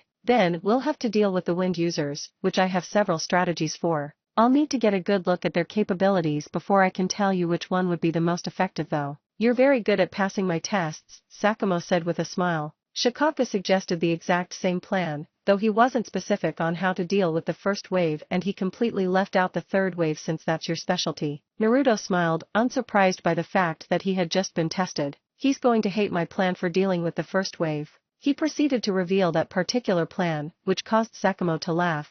"You are very devious," Sakamo said. "I like that about you." "That's nice to hear, General Haytake," Naruto said, glancing behind him as he sensed Inoichi's chakra approaching the tent. Sakamo was aware of the approaching jonin immediately and he could not help but inwardly sigh at their appearance. There was still one question he had not been able to ask Naruto, and that was in regards to how he would personally bring the battle to a standstill. It seemed that he would just have to be surprised though. That was not something Naruto would be comfortable talking about in front of anyone else, and Sakamo would have his hands busy planning things out. You can stay for this briefing. I'll need you at my side when the battle starts tomorrow, so it would be pointless to send you away, Sakamo said, gesturing to one of the corners of the tent. Catching the hint that he could stay as long as he stayed out of the way, Naruto went over and stood in that corner. Soon, Inouchi entered the tent with Shikaku and Choza following him. He really does look just like a younger version of Koji's dad, Naruto thought. He was correct in that thought too. Choza even wore the same attire that he did in Naruto's time. Minato and Mikoto entered the tent shortly after Shikaku and Choza. It was easy to see that things were still tense between them, especially when they saw that Naruto was present. Shibuya Barame Hayashi Hayaga and Hisashi Hayaga entered the tent shortly after Minato and Mikoto. It was still funny to Naruto that Shibi looked just like Shino had when he had last seen him, though Shibi's glasses were of a different style. He had a goatee already, and he had a gourd on his back for his insects. That was not as funny to Naruto as the fact that Hayashi and Hisashi looking identical to Neji the last time that he had seen him though. The only difference that Naruto could see was that Hayashi wore a black haori over his kimono. Fugaku Uchiha and Hameki Mimura entered the tent right after the Hayaga twins. Naruto had seen pictures of Fugaku before since he was Sasuke's father and the last head of the Uchiha clan, and he had to say that the only difference between the man in the tent and the man that was killed in the Uchiha massacre, outside of age, was that his attire did not bear the symbols of the Leaf Police Force. He barely glanced at Hameki Mimura, who simply wore the normal Jonin attire with a bandana-style forward protector. Naruto had not met the man in his time, and Minato had told him that the man was a first-generation shinobi. Once everyone was gathered in the tent, Sakamo spoke. His voice radiated through the room, making everyone focus entirely upon him. Within the past hour, Division 1 located enemy troops approaching from the west. It is predicted that a force of 500 sand ninja will be here within the next 4 to 6 hours. The war is about to truly begin. Chapter 8. This is War. Nearly 6 hours had passed since Sakamo met with his direct subordinates in regards to the sand ninja that were marching towards their camp, despite the fact that the sand ninja had been estimated to show up 2 hours earlier. They're doing it on purpose, Naruto thought as he stood 100 yards away from the western entrance of the camp. He was standing alongside 200 leaf shinobi. Furthermore, Sakamo Hatake was standing to his left. I don't know how you do it, Naruto said under his breath. We've been standing here for 3 hours and you're still calm. This isn't my first war, Sakamo said with a hint of sadness in his voice. You'll get used to it after a little while, unfortunately. I suppose so, Naruto said, nodding in agreement. It was at that moment that everything changed. The sound of stone breaking filled the grasslands that the base was built on, and 20 dragons made of stone came barreling towards them as 100 sand ninja materialized an eighth of a mile away. What the hell? Naruto cursed under his breath as his hands started to form hand signs. Calm down, Sakamo said, stopping him. They hid themselves with a 25-layer genjutsu. It's pretty impressive. I saw through it just a little while ago. There's no need to get involved though. Body expansion jutsu, Choza bellowed as he dashed forward. In an instant, he grew more than 10 times his own size and removed the bow staff that he kept at his back. With a few quick swings of his staff, he shattered the stone dragons. Why do you look so surprised? It was your plan to involve the Inoshikacho, after all, Sakamo said with a small smile. Oh shit, this isn't good, Choza muttered. Naturally, the mutterings of the massive Akimichi was clearly heard by his comrades. It was at that moment that they saw that there were now 200 sand ninja on the field, and each one had launched a stone dragon. This doesn't match up with the strategies that Cho of the Hidden Sand preferred to employ. Jiraiya was adamant that she would be leading the forces against me though, Sakamo thought worried. Wind-style wind wall, Naruto said as his chakra flared with more force than any of the jonin in the army possessed. He thrust his hands forward, and the air in front of Choza, stretching all the way to the ends of Sakamo's forces, grew so dense that it was no longer clear. The sound of thunder, but louder than any thunder that Sakamo ever heard, was heard moments later. All 200 stone dragons had struck Naruto's defensive jutsu. It took a matter of seconds for the wind wall to dissipate. When it did, they say crumbled stone making a line where the wall had stood. Sakamo looked at Naruto in surprise, but the blonde had dropped to one knee and was breathing heavily. How did you do that? Sakamo asked. The question was mainly rhetorical, but he truly did not understand how the blonde had managed it. The chakra needed for one person to create such a powerful defensive jutsu was hard to fathom. Naruto's next words shocked Sakamo even more though. Damn, that took away a quarter of my chakra. I've never tried it on that big of a scale before. I guess I can see how the creator of that jutsu died. Sakamoto could not ponder on those words for long though. The final genjutsu that had been hiding the rest of the sand ninja had just been dispelled. General Haytake, that's more than 500, Inoichi said from Sakamo's other side with narrowed eyes. Sakamoto nodded in agreement. Don't worry, they were clearly using genjutsu too strong for sensors to deal with well. Inside, Sakamoto was very worried. He had held confidence in the sensor's estimate, but he had forgotten that they were not skilled enough to get an accurate guess when the enemy was clearly able to use such powerful genjutsu. What led to that point did not matter to Sakamoto though. What mattered was the fact that his forces were now outnumbered by 5 to 1 instead of 2.5 to 1. They're about to charge us, Naruto said quietly. Sakamoto nodded his head as 800 sand ninja began to head straight for them, running as fast as they could. 200 shinobi remained where they were standing, and they all had fans in their hands. It was at that moment that Sakamoto felt true fear for his subordinates, but he did not show it. Long-ranged specialists to the front, Sakamoto said just loud enough for his voice to reach his men. Focus your attacks on the incoming enemies. When they're within 100 yards, jump to the back. At that time, the close-ranged specialists will engage the enemy. Once you get to the back, try to circle around and attack the enemy shinobi from the sides. Be careful not to strike where your allies are. Murmurs of understanding were heard immediately. Gripping the tanto at his back, Sakamoto snapped his wrist forward and held his arm before him. His tanto was held firmly in his right hand. He began to raise it in the air when Naruto stopped him. I have an idea, Naruto quickly said. Let me distract them. How? Sakamoto asked quietly. Trust me, Naruto said simply. With a nod of his head, Sakamoto lowered his sword, delaying the order for attack. That was when Naruto dashed forward with chakra-enhanced speed, shocking everyone. 800 sand ninja stood right in the charging Naruto's path, but he did not even look worried. No, instead, he formed his signature hand sign and created 20 clones. What in the hell is he thinking? Mikoto thought. 20 shadow clones won't do a damn thing. The clones, along with the one who created them, ran right into the charging sand ninja without even attempting to attack. That was how the Battle of Blood Rivers began. Upon being attacked by the sand ninja, all 21 clones exploded into maelstroms of wind chakra. That worked pretty well, Naruto, Inoichi said as he looked behind Sakamoto. Sakamoto glanced over his shoulder and saw the person that had been standing behind him for the past 3 hours. He wore a black hooded cloak. Removing the cloak, the person shocked everyone around outside of Inoichi and Sakamoto. It was Naruto Uzumaki. You took out 100 of them with that attack, Inoichi said as he looked at the corpses that had been mutilated with wind chakra. He had felt their chakra signatures extinguish. Naruto did not respond though. He simply removed his cloak and retook the spot next to Sakamoto that his wind-style shadow clone had stood at previously.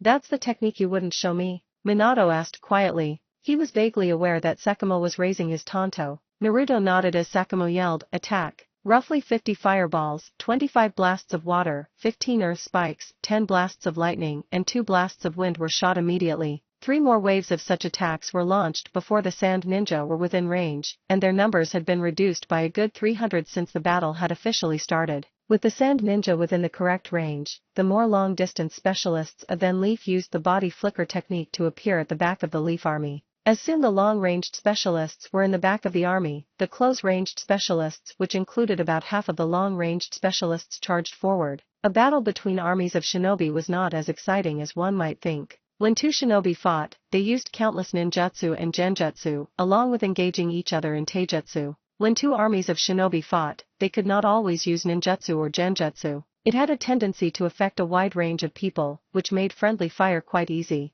As a result, most shinobi were limited to taijutsu. Perhaps the most interesting part of the battle, it seemed, was the involvement of Inoichi, Shikaku and Choza. Shikaku and Inoichi kept immobilizing opponents, the former with his shadow paralysis jutsu and the latter with his mind destruction jutsu. Once they were immobilized, Choza swung at them with his bow staff. That would hurt, Sakamoto thought as he saw Choza take out another dozen sand ninja. A clicking sound broke his attention from Choza and turned it to his far right though. Shit. Sakamoto thought as he saw a puppet appear out of nowhere and launch a barrage of needles from its mouth. They were not aimed at him though. Following the direction they were headed, Sakamoto's eyes widened. They were headed straight at Kushina, who had her back turned. Another sand ninja had gotten her turned around, and they were fighting. Sakamoto did not think he could warn her in time, but as it turned out, there was no need. A flicker of leaves appeared directly behind Kushina, and Naruto appeared with his arms crossed in front of him. The stance made his intention clear. He's going to take the hit. Sakamoto thought. It did not make sense to him. After all, Kushina had shown her clear distaste for Naruto, and yet, he was willing to throw himself between a barrage of needles and her? It was not something that Sakamo had expected. The needle slammed into Naruto's arms just as Kushina finished off the sand ninja that she was fighting. She instantly turned around and saw Naruto drop to his knees with poisoned needles sticking out of his arms. Her mind seemed to freeze at that, but that did not last for long. Her eyes rose to the puppet, and anger could be seen in her eyes. Sakamo could tell that, despite the fact that he was not directly in front of her, a small amount of foul red chakra seemed to surge around her, turning her eyes crimson. With speed that Sakamo doubted he could beat, Kushina disappeared. She reappeared in front of the puppet and shattered it with a single punch. Sakamo was no longer focused on Naruto though. He used the body flicker technique to appear at the blonde's side. "Are you okay?" Sakamo asked, worried for the special jonin that he had gained respect for in the past month. "I'll be fine," Naruto said lowly. In an instant, blue chakra exploded from his body, forcing the needles from his arms in a way that Sakamo had not expected. "Don't use too much of your chakra," Sakamo warned. "Pure chakra can't heal the poison from those needles, and you're going to pass out if the poison spreads too fast." Naruto gave the white fang a feral grin as held his hands out before him. "I won't move around too much then." The blonde's chakra seemed to grow tenfold suddenly, and his hands began to flash through hand signs too fast for Sakamo to take note of them all. "I lied earlier," Naruto confessed. "The wind-style shadow clone jutsu isn't my greatest creation. I wanted everyone to think it was so I didn't have to show this jutsu. But here it goes, a wind-style wind dragon jutsu." Everyone looked at Naruto at that moment. His chakra suddenly grew powerful enough to startle even Sakamo. His chakra was not the chakra of a special jonin. It was the chakra of a cage-level shinobi. Sakamo knew that Naruto was not actually a cage-level shinobi though. No, he just has the chakra of one, Sakamo reflected. The air began to spin around Naruto and Sakamo at that moment. All of the cage-level chakra that Naruto had called forth had filled the air and seemed to be controlling it. The wind continued to spin until it began to take shape. Eventually, a dragon that appeared to be made of a flexible funnel of wind was surrounding the two shinobi. "Don't get too close to it. It's my most powerful jutsu," Naruto said as he panted. "It will shred anything that it touches." Sakamo had no doubts that Naruto was telling the truth. As if Naruto's last words were a command, the dragon suddenly flew towards the enemies, untwisting from the protective funnel around Naruto. Upon seeing the dragon, the sand ninja attempted to regroup with the fan users that were still an eighth of a mile away from Sakamo's base. The wind dragon caught them with no difficulty though. After Sakamo first saw the corpse of one of the sand shinobi that was hit by the dragon, he almost emptied his stomach. Not even he was used to such sights. The wind dragon was capable of completely shredding a human body. It did not actually destroy the body. It just made sure that every piece of the body was no longer or thicker than an inch. The only sand ninja left on the battlefield were the fan users and the few shinobi that did not flee upon seeing dragon. "You can handle the rest, eh?" Naruto asked softly, feeling himself start to lose consciousness. "Yeah, we can," Sakamo said. "You did good." The last words were spoken after Naruto collapsed to the ground completely. "Inouchi, take him to the medics. I'm ending this." Sakamo spoke the last words with a growl as lightning covered his blade. Without hesitation, Inouchi appeared at Naruto's side and did as commanded. "Let's go." With those words, Sakamo, Minato, Kushina, Mikoto, Hayashi, Hisashi, Choza, Shikaku, Sum, and Fugaku pursued the fan users while the rest of the Leaf Shinobi finished their fights with the sand ninja that had not fled. Chapter 9. Aftermath. "Where am I?" Naruto murmured as his eyes opened to the inside of a canvas tent. He attempted to sit up, but his body was sore and it moved sluggishly. Still, he moved his head around to get a good look at the tent that he was apparently in. A quick survey of the tent confused Naruto further though. He was lying on the table in the center of Sakamo Heitake's tent, though the mat of a cot had been placed under him for comfort. "What in the hell's going on?" Naruto asked weakly as he tried to sit up again. "Don't move around too much," Minato Namikaze said as he brushed the canvas of the tent's opening aside and walked in. "General Heitake sent me to check on you. You nearly died." "Why am I here then?" Naruto asked. His voice was no louder than a whisper. "The medic's tent is full," Minato replied. "They were able to spare a medic to see to you though. Do you know how much poison you were hit with?" Naruto shook his head. Each needle had some kind of poison that was potent enough to kill a grown man in such a small quantity. "You were hit by about 10 needles, Minato said, looking at his friend seriously. "Luckily, the poison was used in the Second Shinobi World War, and Lady Tsunade of the Sunin created an antidote. If not for that antidote, you'd be dead." Naruto smiled and said, "Even if I had died it would have been worth it." Minato shook his head at his friend's statement. "I appreciate that you saved Kushina from that attack, but sacrificing your life for hers isn't necessary." "It's what any leaf ninja would do," Naruto replied with a small smile. "Plus, we're family, aren't we? Maybe she'll actually consider me to be worthy of the Uzumaki name if I keep it up." There's no need for that. I already do. Naruto turned his head and looked past Minato at the feminine voice. Standing behind his friend was Kushina Uzumaki. Minato, I need to speak to Naruto alone, Kushina asked, looking at the older blonde as she spoke to the younger one. Can you give us a few minutes? Minato hesitated for a second, but he nodded his head. There's work to be done anyways. General Haytake was asking for volunteers to collect the bodies. The bodies? Naruto asked faintly. Minato nodded. We lost 100 men. It's estimated that the sand ninja were killed to the last man though. We lost one man to ever tend the sand lost then, Naruto asked. He did not like the thought of half of his comrades dying, but it was a relatively good thing to only lose that many men. Yeah, but that's mainly because you took out about 500 sand ninja. Some of our men started calling you the Wind Dragon and the Army Killer, but General Haytake brought that to a stop very soon, Minato explained. You certainly won't earn a moniker anytime soon though. There were no witnesses left alive, after all. He noticed the look Kushina was giving him and suddenly cleared his throat. I'll be heading out now. With that, Minato departed and Kushina approached Naruto. Fighting through the pain, Naruto sat up and looked at Kushina. Why did you save me? Kushina asked. Her voice was quiet, but it was filled with strong emotion that rang out clearly to Naruto. It seemed that she was truly conflicted by his actions. Naruto frowned at the question. I thought I explained it. We're comrades and family, he said, looking in her eyes with determination. You can hate me for being alive instead of the family that you knew when you were little if you want. That doesn't mean that I will ever turn my back on you though. As long as my heart still beats, you will never come to harm. That's a promise and I never go back on my word. Kushina was struck speechless by Naruto's words. What could she say in response to that? She truly did not know. I don't have time to just sit around here though, Naruto said as he slid on the mat so that his feet were hanging off of it. I need to see the battlefield. Much to Kushina's surprise, Naruto landed on his feet and did not make a sound. The look on his face made it clear that he was in pain. You're suffering from severe chakra exhaustion, Kushina said, not wishing to see Naruto hurt any further. That technique you shouldn't use it if it uses up so much of your chakra. Naruto's next action shocked Kushina even more. He started laughing. That clone that I sent to attack the sand ninja had half of my chakra. That wall that it created used up a quarter of my clone's chakra. The rest of its chakra went into the other clones that it created, Naruto said once he regained control of his vocal cords. I used less than half of my chakra in that wind dragon jutsu. The only reason that I'm so low in chakra is because I overdid it. And I still have more chakra than I did when I showed up in the village. Don't try to tell me that I'm suffering from chakra exhaustion, because this is nothing. Kushina was beginning to see just what kind of person was standing before her. She seemed to have a bad habit of wrongfully making assumptions about people.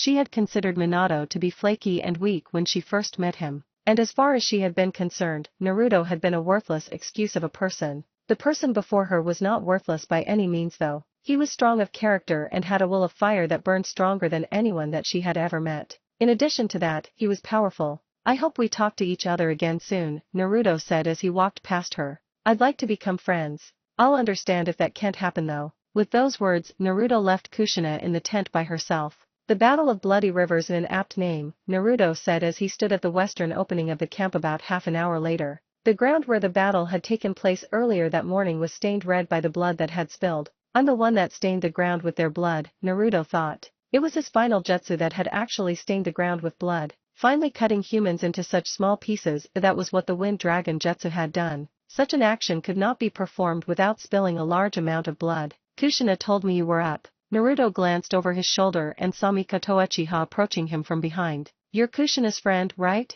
Naruto asked, still looking over his shoulder. He saw her nod before he returned his gaze to the battlefield. What do you want? Mikoto kept walking until she was standing to his right. Once there, she said, I wanted to apologize to you for the way I treated you since you showed up. I was being unfair to you, as was Kushina. Shut up, Naruto said simply, stunning her. As she was stunned, he turned to face her. I don't give a shit how you treated me. I don't give a shit how your friend treated me. That's in the past and we're in the present. We're all Leaf Shinobi. We're all comrades. So before you try to make amends, stop yourself.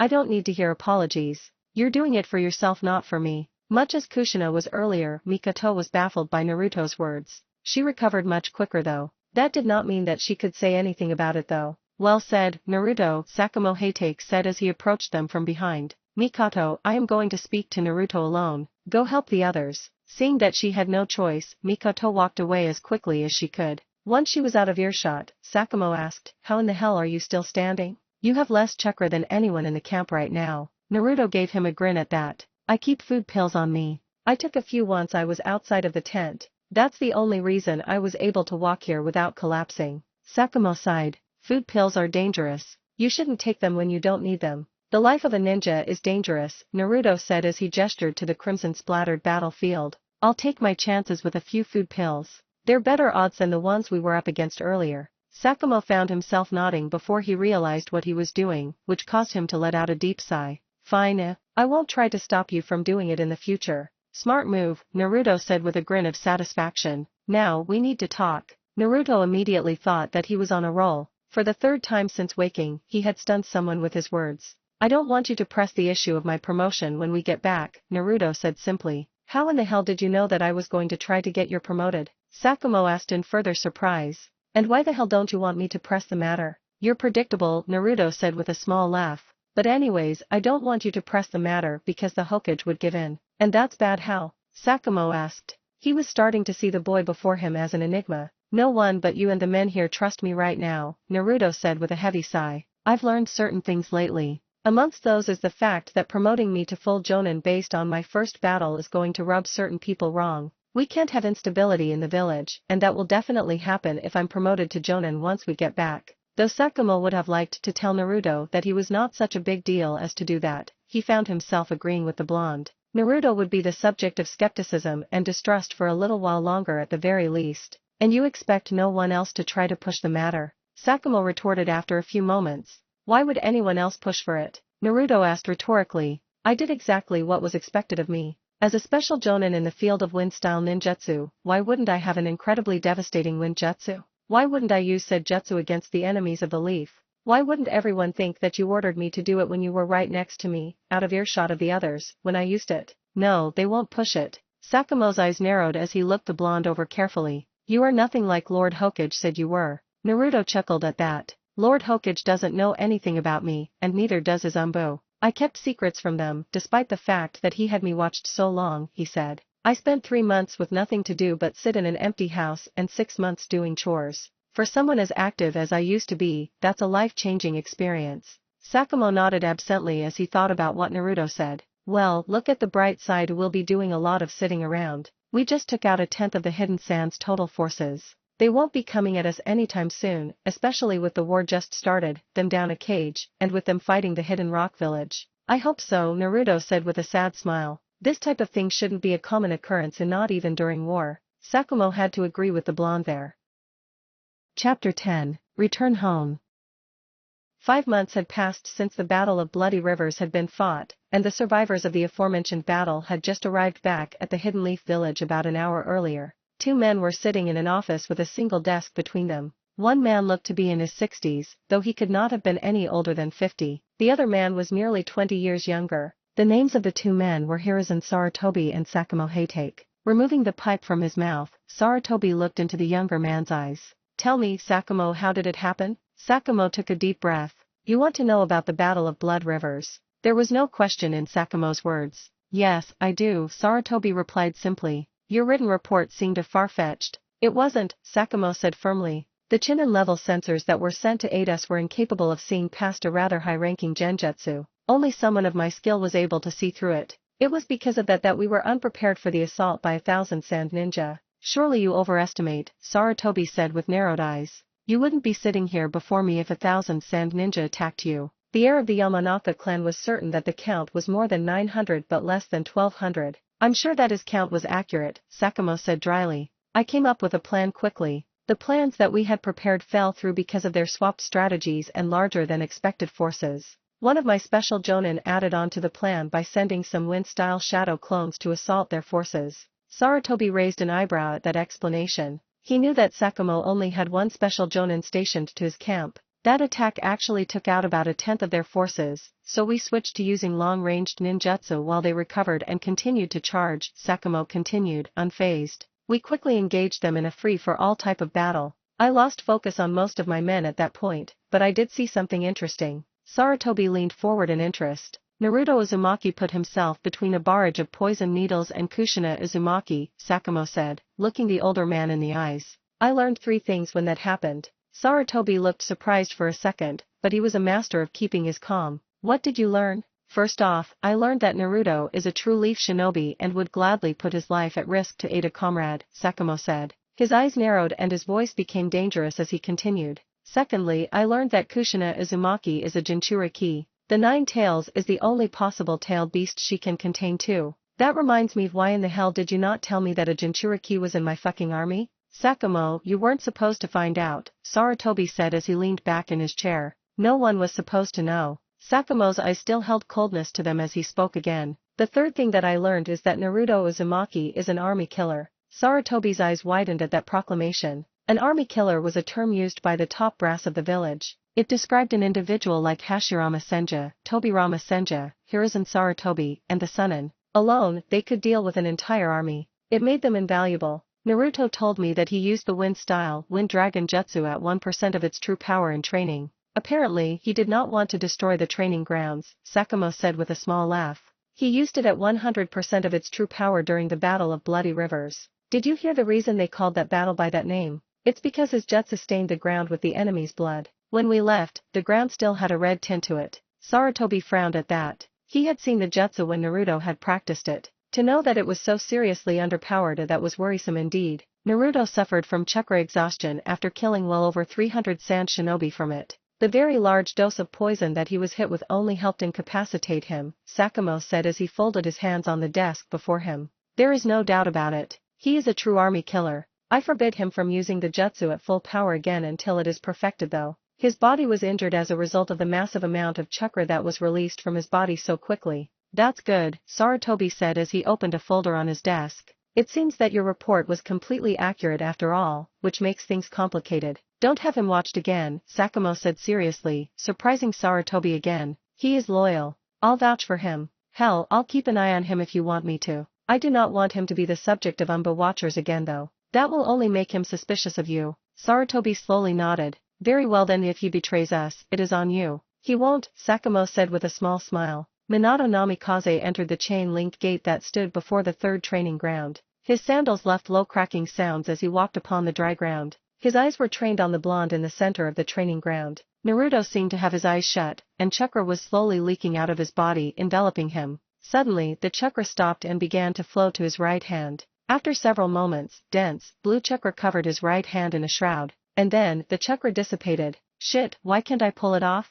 Naruto asked aloud. Think fast, Minato called out. Naruto turned just in time to see a water balloon flying at him. It was clear that Minato had thrown it at him. With that in mind, Naruto caught the balloon with both hands, careful not to pop it in the process. What are you doing here? Naruto asked curiously. I thought you'd be within your girlfriend. Minato chuckled in response. You, my friend, are ridiculous. My girlfriend is a wait for it a girl. And girls like to go shopping when they've been away for a while. Thus, Kushina and Mikoto are occupied. He folded his arms in front of him as he looked at Naruto with his usual smile. And we, being the guys that we are, must do what is habitual as well. Training, Naruto said with a grin of his own. Training, Minato agreed as he unfolded his arms and removed another water balloon from a seal at his hip. I'm going to teach you to use my most prized creation, the Raise Non. Naruto's eyes widened considerably at that. He had considered the possibility, but he had dismissed it all the same. Are you serious? Naruto asked. Quite, Minato replied. Jiraiya-sensei mastered the jutsu the day that Lord Hokage declared war. It's only fair that I offer the jutsu to my best friend now that my teacher has learned it. Why didn't you offer it sooner then? Naruto asked with a light-hearted laugh. We had responsibilities in the land of rivers. That's why no one trained while they were there, Minato explained. Besides, I doubt you'll master it anytime soon. Naruto rolled his eyes at the last part. Now, the Raise Non is a 3-part jutsu. The first part is rotation. This step is mastered by popping a water balloon with chakra, Minato explained. Pop. Minato's eyes widened as the water balloon in Naruto's hand suddenly exploded, spraying water all around him. The older blonde's face and shirt were wet. The older blonde suddenly cocked his head sideways with a smirk plastered to his face. You, my friend, are being ridiculous, Naruto said, quoting his friend's earlier words. Minato rolled his eyes, though he was secretly impressed. Things will be interesting, it seems, Minato thought as he prepared to start Naruto on the next step. Chapter 11. A new mission?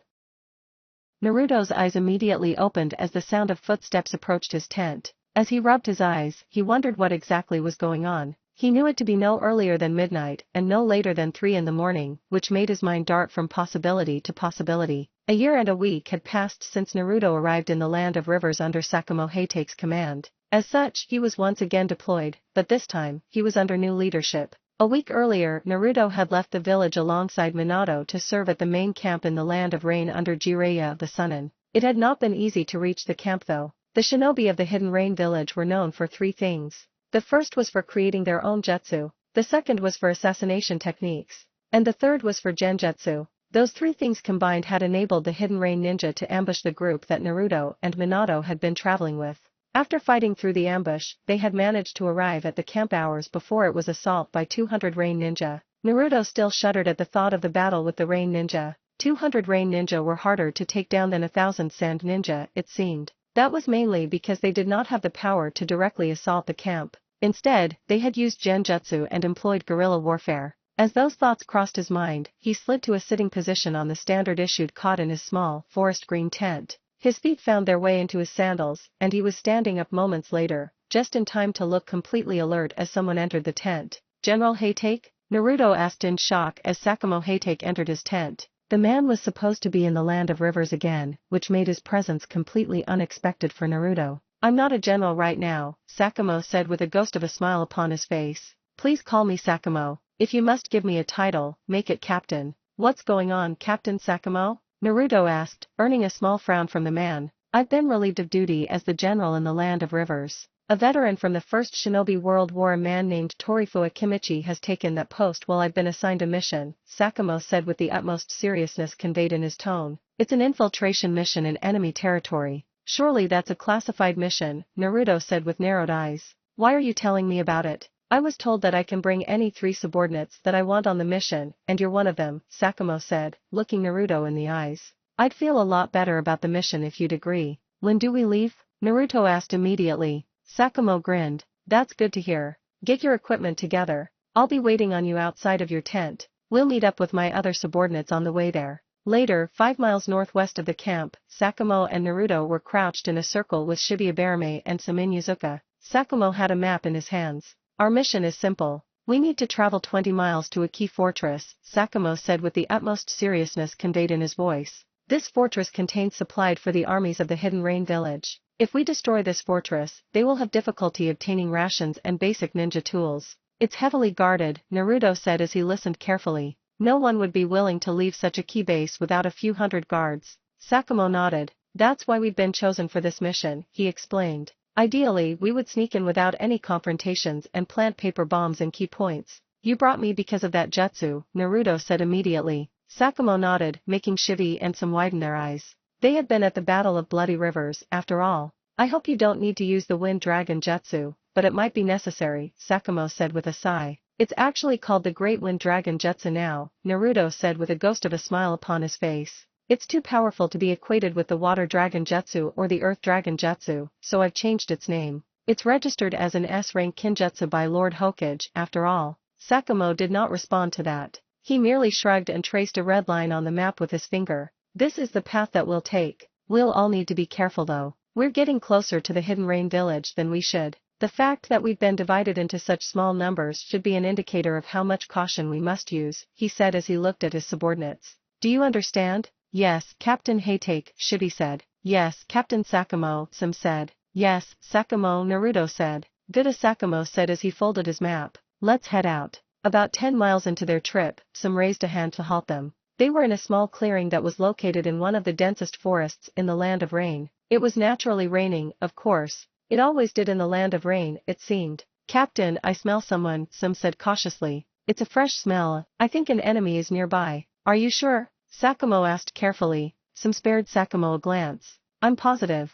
It would be easier if Kuromaru was here to help me out, but he's back home recovering." Naruto quickly grabbed the hilt of Sakamo's tanto, withdrew it, and parried a barrage of kunao that came at him from behind. The sheer speed of Naruto movement and the fact that he managed such a maneuver left-handed surprised all 3 jonin. They knew him to be right-handed. Naruto quickly handed the sword to Sakamo hilt first as he withdrew a kunao from his holster with his right hand. As soon as Sakamo took his sword back, Naruto took a second kunao into his left hand. "Captain, Sam is asleep," Shibi suddenly said. Naruto glanced towards the Abarame and saw that he was holding a limp Inuyuzuka. Genjutsu, Naruto said immediately. Seeing the slight confusion on Sakamo's face, Naruto added, shinobi of the Inuyuzuka clan are too heavily ruled by their senses. They're weak to genjutsu. I know that, Sakamo said as he took survey of his surroundings. I'm just surprised that you knew that. 3 dragons made of water suddenly formed, using the rain as a source. They came at the leaf shinobi with incredible speed and power. Naruto normally would have used his wind wall to defend against them, but it was a flat wall of wind.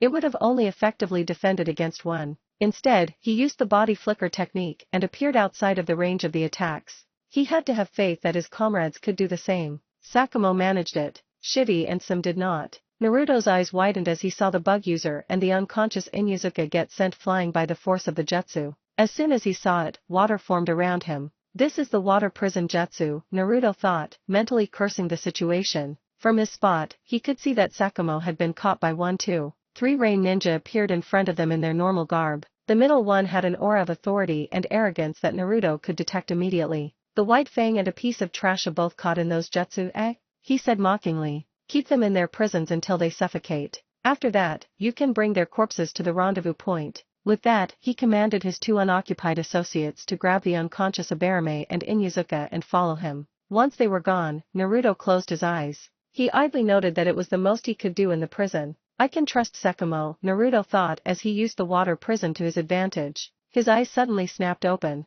They no longer held blue irises. His irises had turned yellow, his pupils had become square, and red pigmentation surrounded the far corners of his eyes. Naruto physically turned his head and looked at the rain ninja that was holding up his water prison. The blonde shot his hand out of the prison as quick as lightning and clutched the rain ninja's throat in his left hand. A single twist of his wrist broke the rain ninja's neck before the water prison dropped or the rain ninja even reacted. Naruto dashed towards the rain ninja holding Sakamo's water prison intact and slammed his fist into the man's chest. With the strength that Sage Mode gave him, he caved the man's chest in. Sakamo breathed heavily as the water prison was released. Looking up at his savior, Sakamo asked the one question that was most expected of him. You're a sage like Jiraiya, aren't you? Naruto shook his head. I've mastered this form, he hasn't. Sakamo nodded his head, not really caring about the answer. We need to save Shivy and Sam. No, Naruto said, looking his captain in the eyes. You need to save them. I need to finish the mission. Sakamo looked shocked at the proposal.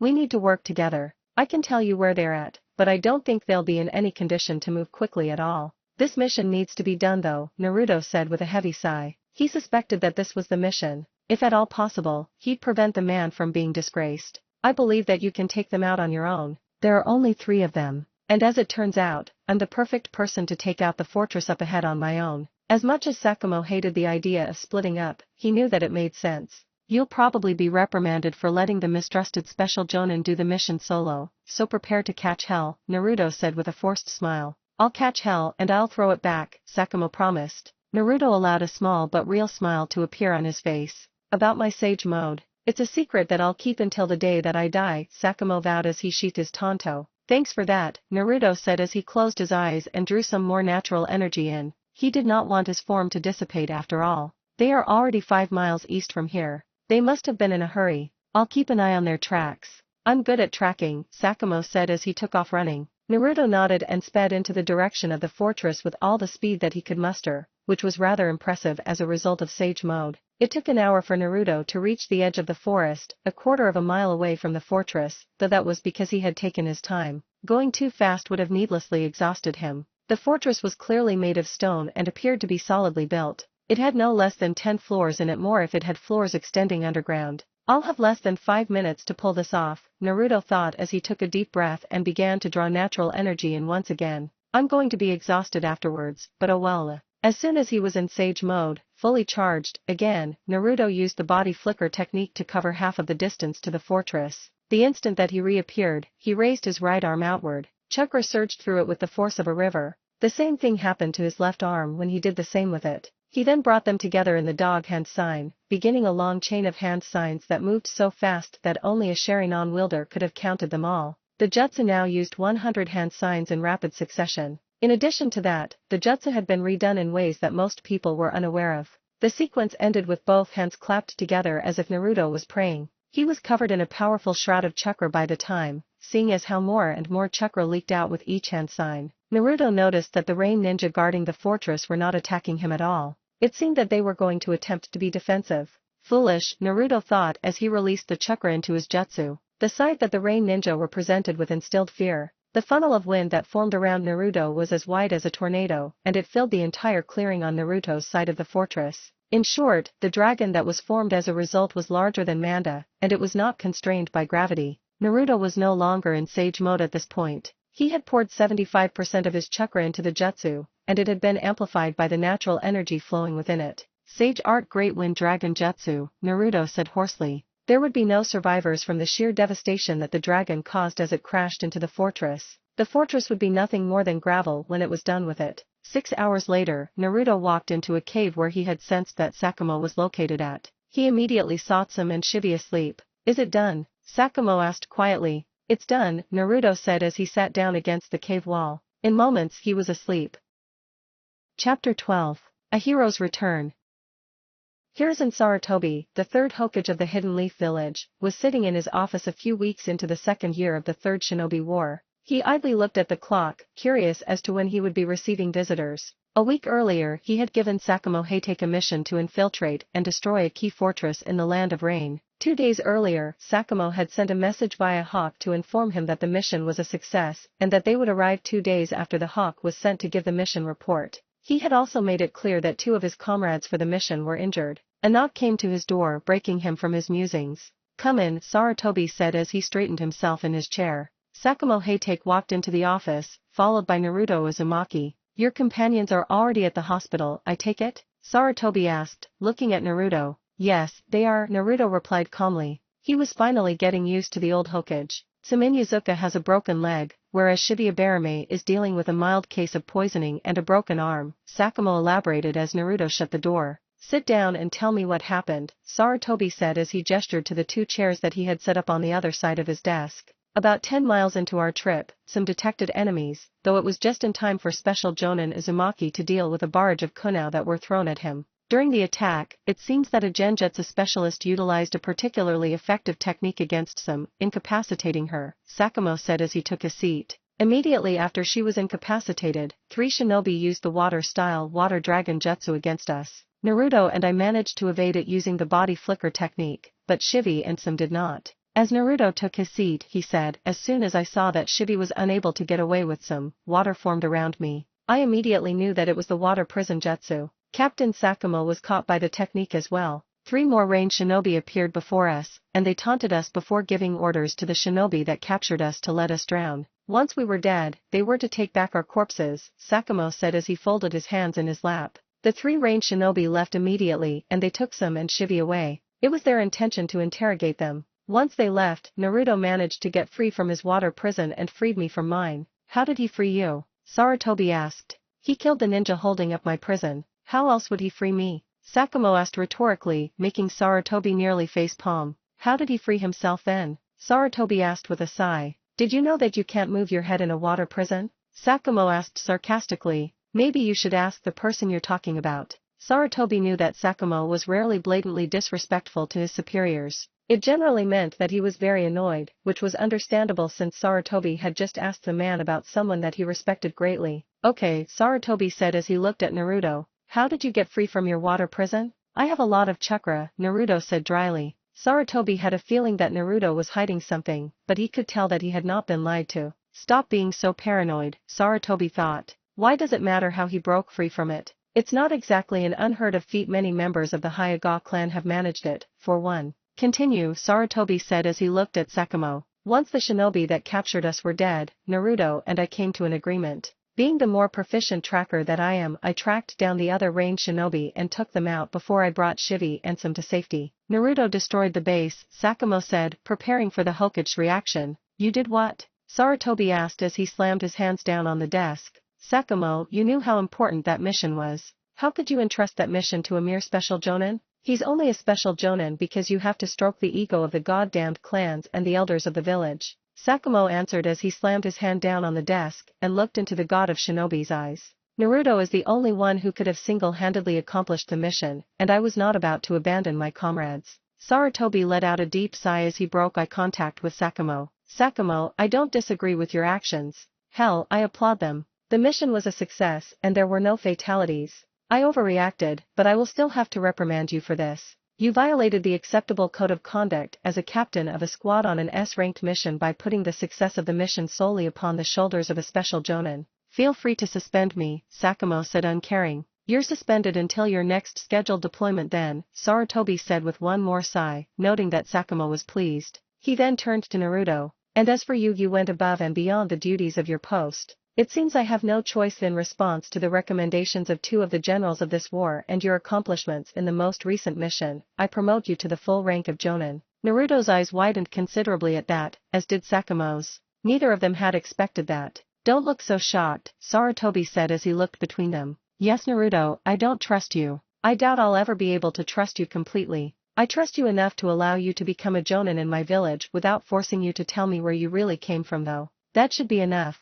Thank you, Lord Hokage, Naruto said as he lowered his head into an awkward bow. Bowing while sitting down was always awkward though. Sarutobi nodded. I trust that you will uphold the responsibilities of your post. Do you need to ask? Naruto countered. I suppose not, Sarutobi said with a slight inclination of his head. Very well then, you two are dismissed. It seems that neither of you will actually be required to do anything until your next deployment. With that, Naruto and Sakamo left the office. Each one had something different in mind for the rest of the day. Sakamo had every intention of finding his son and telling him that he'd get to stick around for a while, which meant father-son bonding. Naruto had every intention of heading to the hospital to check on his comrades. Naruto had spent about half an hour at the hospital before he returned to his apartment. The doctors had told them that they would both be fine, but they had been asleep when he stopped by. Apparently, they had been rather exhausted. As soon as Naruto arrived at his apartment and shut the door, he felt his cheeks become damp. Raising his right hand to his right cheek, he realized that he was crying.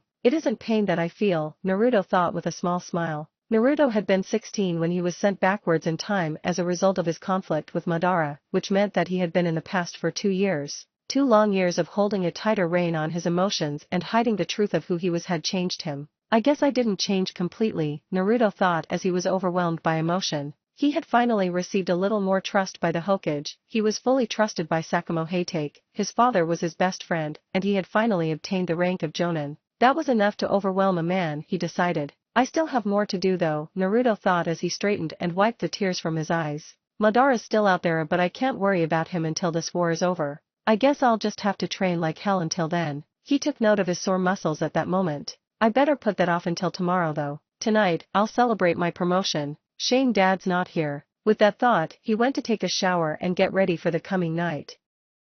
Chapter 13. Changes.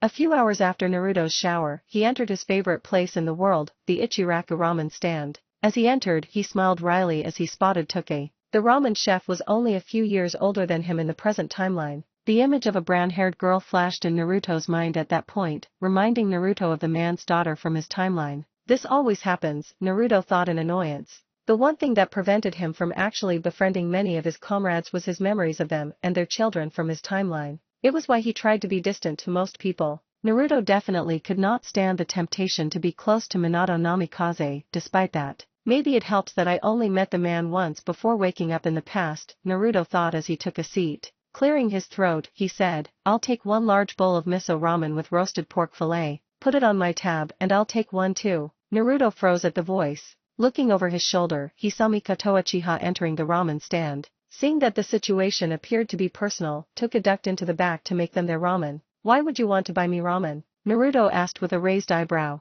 Mikoto waited until she took the seat next to him before she answered. I heard that you received a promotion to jonin. Congratulations, she said as she looked him in the eyes. I know your favorite food is ramen, so I figured you'd show up here sooner or later. Minato told Kushina, and Kushina doesn't keep secrets very well. What's your real reason? Naruto asked skeptically. Mikoto sighed at that. You rejected my last apology because I was not sincere. I only offered it to you because it was expected of me, she said, not breaking eye contact even for a second. I now offer it to you sincerely. I truly am sorry for the way I treated you originally. It wasn't right for me to treat you that way. Though his expression softened a bit, the skeptical look remained in his eyes. What caused the change in heart? Mikoto looked sad as she thought back. The resentment and distrust that I felt towards you were caused by what Kushina said about you. Do you seriously think I would change my opinion about you the same day that Kushina did? It was her life that you saved. Though that did change my opinion about you a little, it wasn't enough, she explained with a sad smile. I spent a great deal of time talking to Minato, Inoichi, Shikaku and Choza.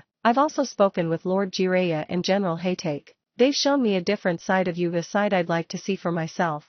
Though the thought of choosing to reject the apology that was offered to him had crossed his mind, Naruto suppressed that juvenile urge. When it came right down to it, Naruto realized that it would be in his best interests to accept her apology. He came to the realization that the only people presently in the village that he was on good terms with were Sakamoto and Tuke. He supposed that he could have made a decision to bond more with Sam and Shivi, but something stopped Naruto from making such a decision. He could see Suzuki and Mikoto. It was from her that he obtained his looks. Naruto had known all along that the woman before him was the mother of Suzuki Uchiha and the wife of Fugaku Uchiha. Not yet though, Naruto thought idly. From what Minato had told him, Fugaku and Mikoto were just friends. That certainly could not have changed recently either. After all, Mikoto had opted to serve 2 consecutive deployments, whereas Fugaku had not. Thus, they had not seen each other in a little over 6 months. The final thing that factored into his thought process was that he did not want to wait over 5 months for a friend to return to the village. The prospect of making a new friend was rather appealing anyways.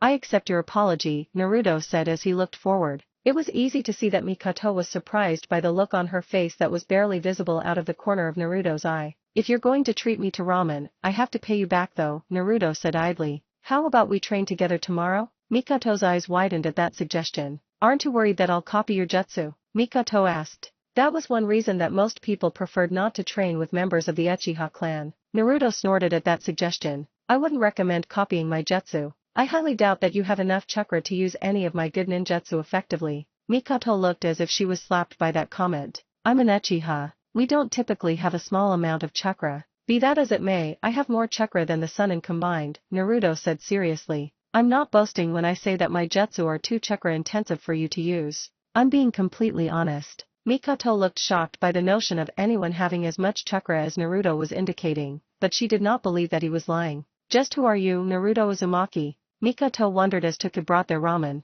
Years later, when Naruto and Mikoto looked back, they would think of that day as the day that their friendship began, though it was slow at the start. Chapter 14. The Land of Grass. Approximately 11 months had passed since Naruto became a jonin of the Hidden Leaf Village, which meant that he was on his 3rd deployment of the war. Much like the last 2 times, Naruto was traveling alongside Minato Namikaze through the forests of the Land of Grass, which were relatively large and often sported massive mushrooms. Unlike the last 2 times, Naruto and Minato were headed to a relatively minor camp. Naruto still could not wrap his mind around the concept of being stationed in one of the minor camps. It was fairly common knowledge that they rarely saw combat. And though Naruto did not cherish the thought of another bloody battle, he did know that his abilities made him very useful in such a battle. He inwardly sighed as he and Minato arrived at the camp, which was a 4th of the size of the previous camps that they had been stationed at. It also had a 3-foot-tall wall surrounding it, which would have been purely ineffective against shinobi. Come on, Minato said, seeing Naruto's slight hesitation as the camp came into view. The captain's no doubt waiting on us. A loud explosion suddenly rocked the entire camp, along with the ground around it. What in the hell was that? Naruto asked as he took off running towards the source of the explosion, which had come from within the camp. He did not need to look behind him to see that Minato was following after him closely. Possibilities of what could have happened ran through their minds as they ran through the walkway between the tents, but none of their thoughts prepared them for what they saw when they actually reached the center of the camp. The tent that should have been there for the captain of the camp was gone. Where it should have been, the ground was covered in ashes. What in the hell happened here? Naruto asked as he crouched down. It looks like we've been attacked. Naruto glanced over his shoulder and saw Yoshino Nara in Naruto's time lying on the ground. She was slowly rising, and it was clear that she was the one that had spoken. Did you see anything? Naruto asked quickly. Yeah, Yoshino said as she finished rising to her feet. I was chosen as the captain's assistant, and I was just bringing some papers to him when his tent exploded. The 2 other jonin were inside it at the time. Like them, I'd be dead if I had actually managed to enter the tent when the explosion occurred. Shit, Minato said as his fists clenched. The fact that Minato had said such a word surprised Naruto and Yoshino.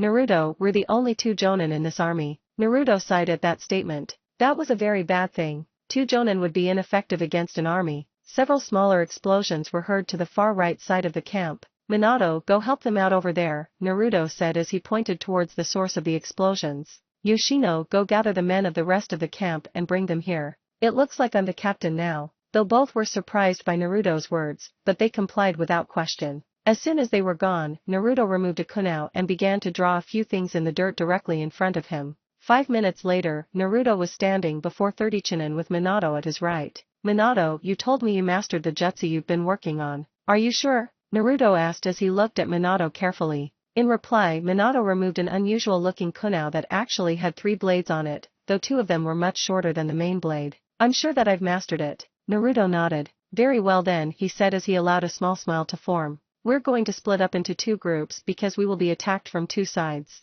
Minato, these Chunin will be under your command. I will be doing what I need to do solo." "What in the hell are you talking about?" Minato asked in shock. "You will need their help," Naruto said as he turned his back to them. "I'd hate for anyone to get killed by being too close to me when I get serious." With that, Naruto left. Minato immediately saw the drawing on the ground and took note of what it was of.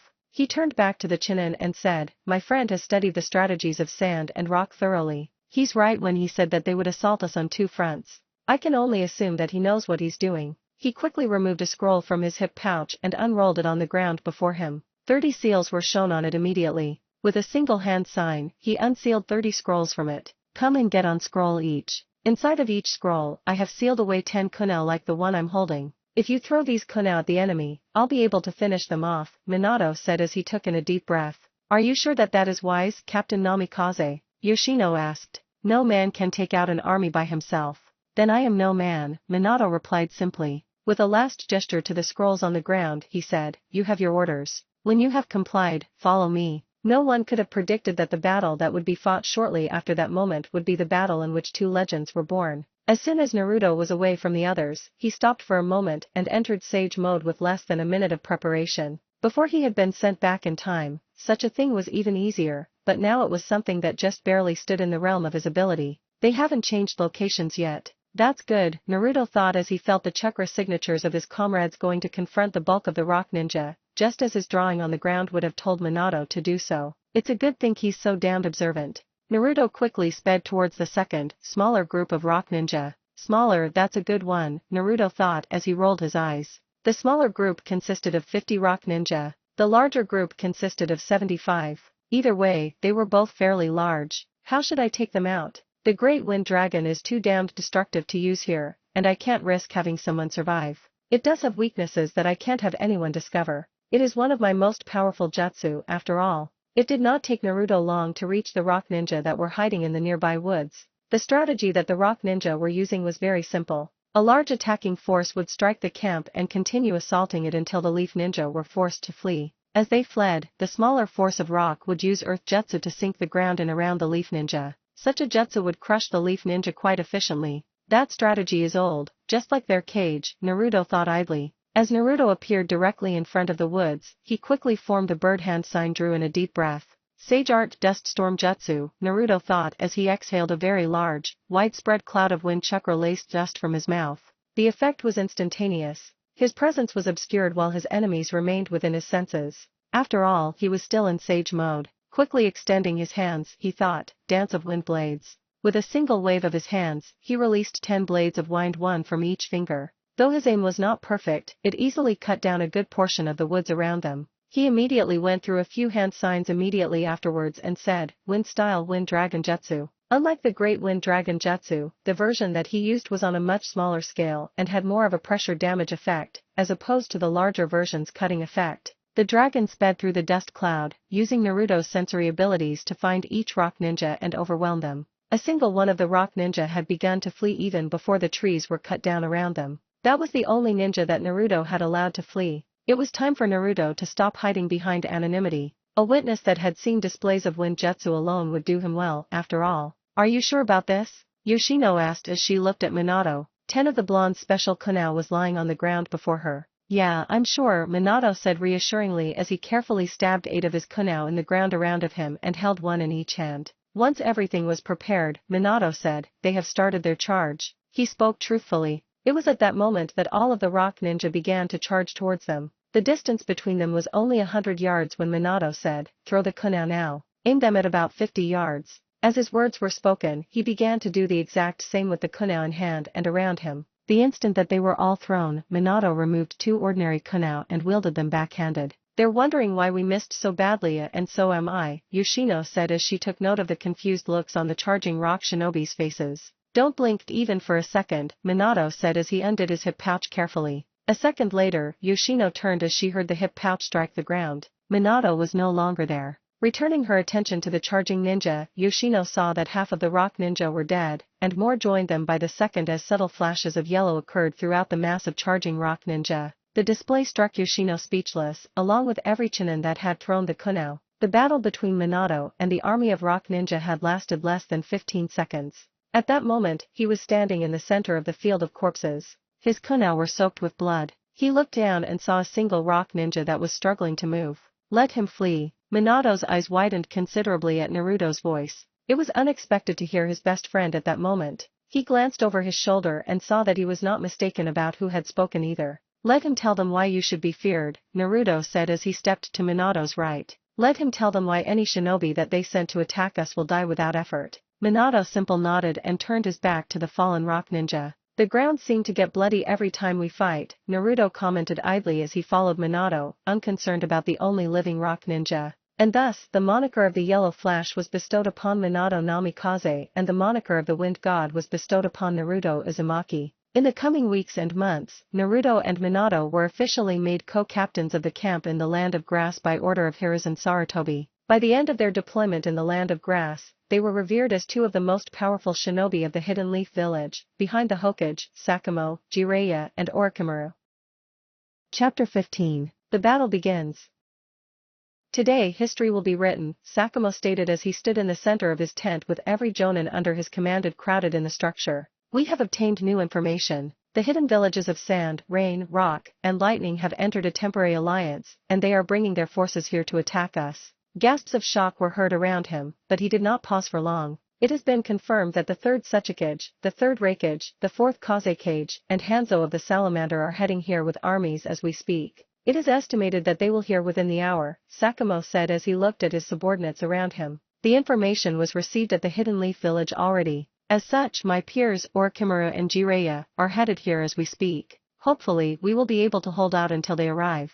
General Haytake, we have the Yellow Flash here. Surely we won't lose," one of the jonin said. Minato looked surprised at that statement. He was still getting used to his newfound fame. "I'd agree with you if the Wind God was here," Sakamo said as he shook his head. "I do not know if we can succeed, even with everyone that is presently here, along with Jiraiya and Orochimaru." That bit of information was most alarming. "Will Naruto be here?" Minato asked. Sakamo looked at the blonde and shook his head. "Naruto Uzumaki is the general in charge of our forces in the Land of Hot Water. There's no way that he could make it here in time." Minato sighed at that statement. He had missed his friend, and he knew how handy Naruto would be in such a situation. He glanced at his girlfriend's best friend at that moment. It was no secret that after their deployment in the Land of Grass, Naruto and Mikoto had become involved in a romantic relationship, much to the ire of the Uchiha clan. His fame has prevented anyone from actually attempting to stop the relationship from progressing though. If Minato did not know any better, he would have thought that the Uchiha clan feared what Naruto would do if they had tried to stop their relationship. Sakamo's voice penetrated his thoughts, reminding him that they were in a meeting. "This camp is obviously built in front of a cliff, in case none of you noticed. As such, they can't come at us from all sides. As a result of this, we will be marching towards them with our forces to prevent them from using Earth Jutsu to use the cliff as a weapon," Sakamo explained. "Now gather your forces and meet me at the front of the camp. We need to be prepared. After all, we are marching to face a force of approximately 4,000 foreign ninja." Those last words sent chills down all of their spines, while most of them, at least. Danzo Shimura was obviously not spooked by it. The camp only consisted of 250 leaf shinobi. The prospect of them facing so many shinobi was most certainly alarming. An hour later, 250 leaf ninja were facing 4,000 enemy ninja with 500 yards between them. Sakamo Haytake, Danzo Shimura, Torifu Akimichi, Yagami Uchiha, Minato Namikaze, Inoichi Yamanaka, Shikaka Nara, and Choza Akimichi were standing at the front of the army of leaf shinobi. Hanzo of the Salamander stood at the forefront of the Rain army atop Ibus, his primary summon.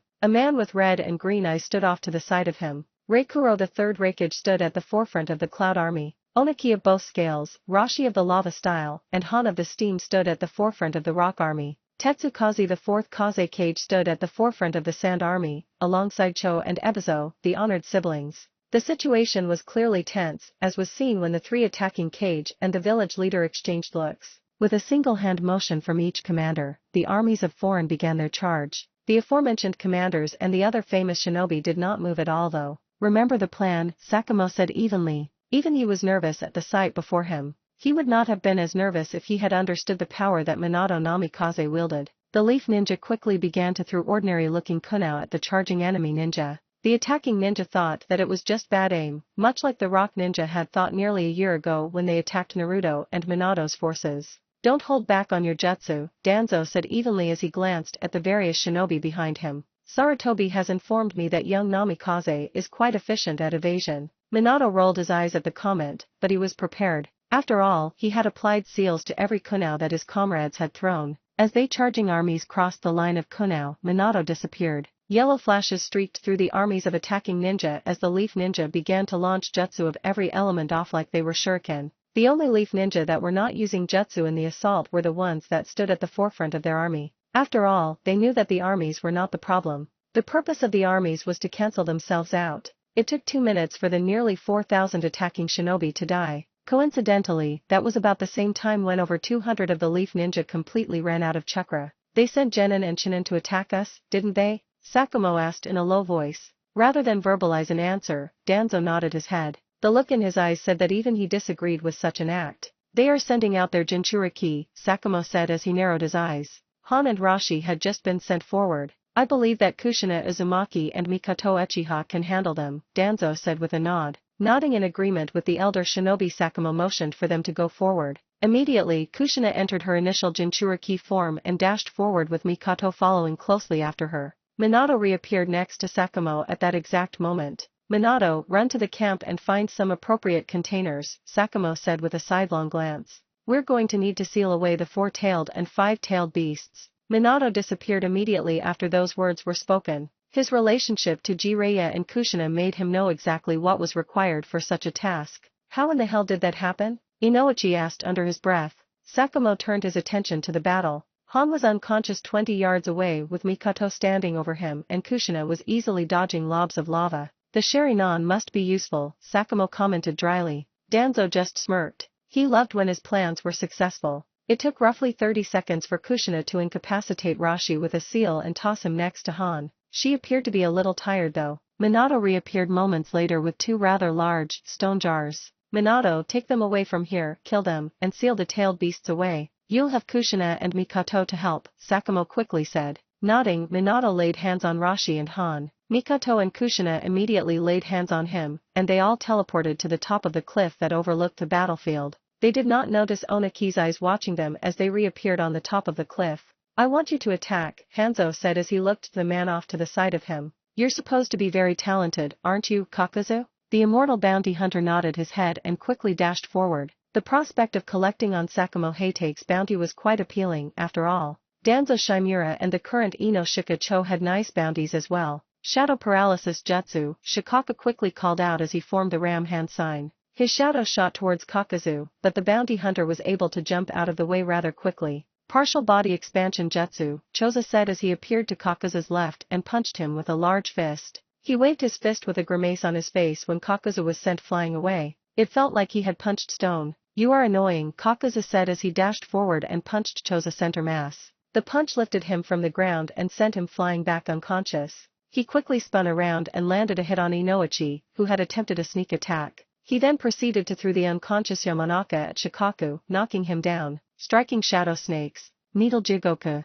At that moment, Kakuzu was covered in snakes and had a quick barrage of needles flying at him. His Earth-style armor protected him from the needles, but he was still bound tightly. He has some kind of Earth-style armor, Shikaku said as he looked at the origin of the attacks. Jiraiya and Orochimaru had arrived. That's good to know, Orochimaru said as he withdrew his sword of Kusanagi. He quickly dashed forward and sliced Kakuzu into a dozen pieces with the incredibly sharp sword. The fact that he applied his wind chakra to it made it even more effective. Jiraiya, Minato is in the process of sealing away 2-tailed beasts, Sakamo said as Orochimaru killed Kakuzu. Jiraiya nodded and followed the direction that Sakamo pointed to. Orochimaru turned his attention to Danzo at that point. I've been eager to have a rematch with Hanzo again. Danzo nodded his head in acknowledgement of the statement. He knew that Hanzo would be the most difficult one for them to take out. I think it's time that I get involved in this fight, Sakamo said with a heavy sigh as he saw Ebizo and Cho approaching.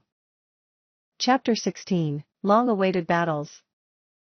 Those are the 10 puppets of Menzamon Chikamatsu, aren't they? Sakamo asked as 10 unusual puppets danced in front of Cho of the hidden sand village. Her brother, Ebizo, held a katana in his hands firmly. Without answering, Cho sent the 10 puppets towards Sakamo with all of her speed, but Cho was no match for the White Fang. Open shock was visible on Cho's face as 5 of her 10 puppets were destroyed within moments. You have guts, Sakamo said as he quickly sidestepped out of Ebizo's range as the older man tried to attack him from behind. Few would challenge me in Kenjutsu. With that, he decapitated Ebizo with a single stroke. Filled with fury, Cho charged at Sakamo. She had just seen her brother die, after all. She died just as easily as her brother did. With the honored siblings dead, he glanced back to Orikimura, Danzo, Torifu, and Yagami. With a hand motion, he got them to appear at his side. It's time to fight Hanzo, Sakamo said. He then noticed something strange. Where's that Tsuchikage? His comrades became aware that only the Kazekage, the Reikage, and Hanzo were standing in their positions.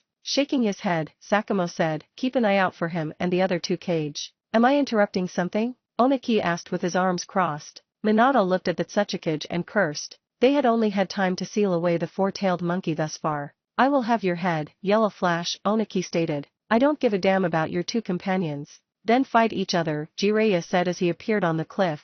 Minato, I'll supervise the sealing. Teach the old fart what you can do. With a nod, Minato used the body flicker technique to appear in front of Oniki and throw him off the cliff, after which he teleported to the ground below with the Flying Thunder God Jutsu. One might think that watching 2 legends like Minato Namikaze and Oniki fight would be entertaining and fun. It was not. Oniki kept trying to capture Minato in the barrier that was formed around his dust-style techniques while Minato simply teleported outside of their range. It was a game of cat and mouse, really. The fight finally reached a conclusion though. I've destroyed all of your special Kunao. You can't escape now, Oniki said as he used his technique once again. He knew that he could follow Minato with the technique, so simple speed would do nothing against it. You were a worthy opponent. As were you, Minato said as Oniki started to activate his technique. Goodbye. The cube of Oniki's dust-style technique suddenly teleported to surround Oniki as it activated. Moments later, it disappeared, revealing that Oniki was no longer in the world of the living. Minato dropped to his knees, panting in exhaustion. Using the seal that he had placed on Oniki when he threw him off the cliff to teleport the jutsu had been difficult.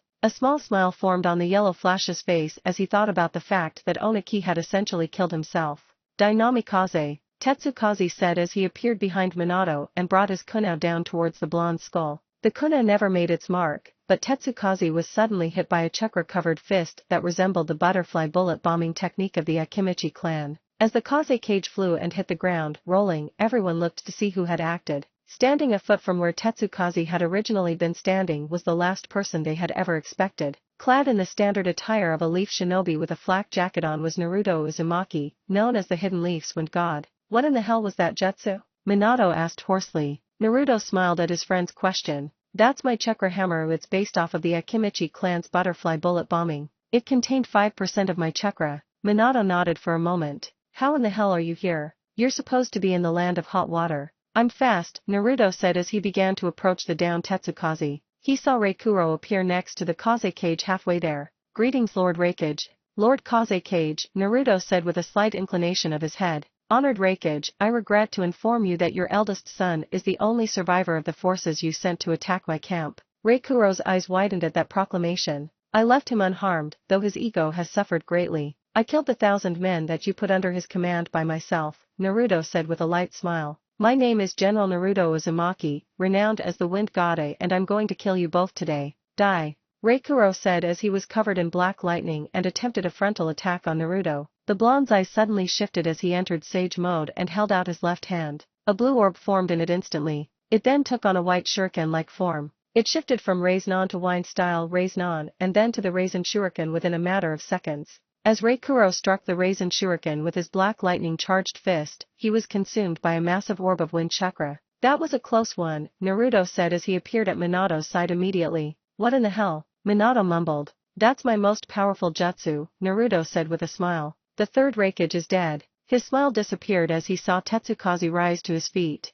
I'm sorry Gaara, he whispered under his breath as he raised his other hand to the air. A second Raisin Shuriken formed in it, and he threw it straight at the man that would have been Gaara's father in another few years. With one fell swoop, Naruto had killed the Raikage and the Kaze Cage, and he did not even appear to be winded. As he exited Sage Mode, he saw that the battle between Hanzo and the Leaf Ninja that had engaged him was over with. Hanzo of the Salamander was dead. He then glanced over his shoulder and saw Jiraiya, Kushina, and Mikoto walking towards them with 2 large jars in their hands. The Third Shinobi World War is over, Sakamo said as he looked around them at the carnage of the battle. That's correct, Danzo said as he looked at Naruto with an impressed eye. You'll have to tell me how you killed 2 Kage with such little effort. Naruto simply shrugged as he turned his eyes towards his girlfriend once again. You'd be surprised to hear what all I can do with just a little effort. Chapter 17. 4 years later. At the age of 25, Naruto Uzumaki was walking down the street, headed home to his wife, Mikoto Uzumaki. He smiled at the thought of her. He still thought there was a bit of irony to the fact that he had fallen in love with and married his best friend's mother, but he normally kept thoughts of his original timeline separated from his normal thoughts. Thinking about his wife made him thankful for the facts that he was one of the 3 most famous shinobi in the elemental nations and the present Jonin commander. It was those facts that had allowed him to marry an Uchiha and have her change her surname to his without a single complaint from that noble clan. I wonder what Dad's doing, Naruto thought as the image of Minato Namikaze, the yellow flash and the 4th Hokage flashed through his mind. That thought became more prevalent as a massive chakra appeared out of nowhere. What in the hell is that? Naruto asked, feeling the 9 tails chakra suddenly appear in a massive quantity. It was at that moment that he realized something that terrified him. It was currently the 10th of October. Naruto immediately created a shadow clone and sent it after Sarutobi before he entered Sage Mode. As soon as he entered Sage Mode, he detected Minato, Kushina, the 9 tails and Madara Uchiha. I better not be late, Naruto thought as he began to move forward as fast as he could. The fact that he had been so blindsided had him completely worried and scared. He should have been planning for that day, after all. Minato was breathing heavily as he jumped back from his opponent, who he believed to be Madara Uchiha. The man was certainly skilled and had an impressive space-time ninjutsu. There was no way for him to disable that space-time ninjutsu and defeat Madara on his own, unfortunately. A small smirk formed on Minato's face as he sensed his best friend. Suddenly a barrage of kuna flew at Madara. The ancient Uchiha tried to use his space-time ninjutsu to make them pass through him harmlessly, but they all struck him as they would strike any other person. Why can't I teleport? Madara muttered as he felt the kuna strike him. You're in a barrier that completely restricts space-time ninjutsu, Minato said with a small laugh as he pointed to the ground at the black marks on it. It's too late to do anything about it though. With that, Madara was hit by a Raisin Shuriken. I've been waiting to do that for nearly a decade now, Naruto muttered under his breath as he jumped down to the ground from the tree that he had been standing in. Naruto, we need to confront the 9 tails now, Minato said as he caught his breath. Let's go then, Naruto said. With that, Minato grabbed Naruto and teleported them both to the former's safe house where Kushina and the unnamed baby were resting. As soon as they arrived, Minato had Naruto stay with them while he teleported the 9 tails there. Naruto, realizing what was going to happen as soon as Minato reappeared with the 9 tails, could not help but feel fear fill him. That was when something unexpected happened. Shock crept over Naruto as he found himself standing in the sewers that made up his mindscape. It had been 9 years since he was last there. You've grown. Naruto turned around to find the source of that voice and felt his throat tighten as he saw Itachi Uchiha standing in his mindscape. What's going on? Naruto asked in shock. You were dead. When I bestowed my power upon you all those years ago, I placed an imprint of my mind within you, Itachi said as he allowed a small smile to grace his lips. It was my power that conflicted with your Sage Mode and Madara's teleportation jutsu and sent you back in time. It is also by my power that I offer you a way to bring about the 9 tails defeat. I'm listening, Naruto said with narrowed eyes. The power that I gave you has changed you in many ways. It also seems to have forced my personality to rub off on your own to a small degree. But more importantly, the power that I gave you has allowed me to temporarily take control of your body if you allow it, Itachi said as he looked into Naruto's eyes. If you allow it, I can use my Mangekyo Sharingan through you. With it, I can activate Susanoo and use the sword of Totsuka to seal away half of the 9 tails for all eternity. What will it cost me? Naruto asked immediately. You will lose the light of your world, Itachi said with a sad smile. Being a non-Uchiha, this single use will permanently blind you. That's not that big of a deal for you though. After all, eyes can be transplanted. I accept, Naruto said. The next thing Naruto was aware of, his eyesight was mostly faded, and a much smaller 9-tailed demon fox was standing before him. You will pass out soon, and your eyesight will fade completely when you do, Itachi explained. Tell them what you wish to. That was amazing, Minato said astounded. What do you expect from your son? Naruto asked with a chuckle. He had a feeling that he needed to reveal the truth to them, much as he did to Mikoto a month before he proposed to her. This is going to sound insane, but I'm your son from the future. With that, Naruto began to tell them the truth about them. He finished the tale seconds before he passed out, but he passed out before he could hear their responses. Chapter 18, Not Dead Yet. Naruto slowly opened his eyes to a white room. Wait, I should be blind, Naruto thought as he slowly sat up. He could still see everything perfectly clear though. It made absolutely no sense to him. Naruto, you're awake, Mikoto exclaimed as she looked through the door. She ran up to him and wrapped her arms around him in a tight hug. Over her shoulder, Naruto could see Kushina Uzumaki walk in. She appeared to be grieving, though Naruto did not understand why. What happened? Naruto asked softly. Minato summoned the death god and sealed the other half of the 9 tails away, Kushina whispered. He requested that you be given his eyes. Naruto felt his jaw drop at those words. He could not believe what she was saying. He had used Susanoo to seal away half of the 9 tails chakra so that it would not be necessary for his father to give his life again. Minato loved you, Naruto. He loved you like a brother. The prospect of you being his son, well, it made him truly happy. He said that any man would be proud to have a son like you, Kushina said sadly as she walked up next to him. I am proud that you were my son in another time too, so I can understand his decision to return the light to your world and free the world of the 9 tails in its entirety. I am sad to see him go, but I do understand his reasons.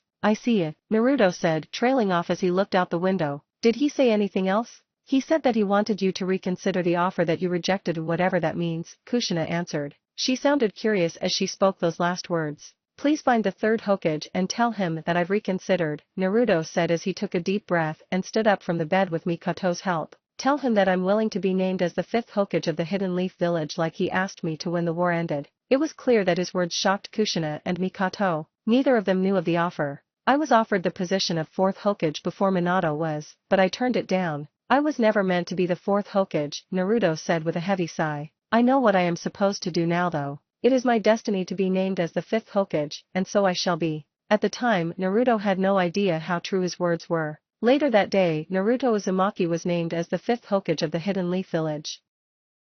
Epilogue.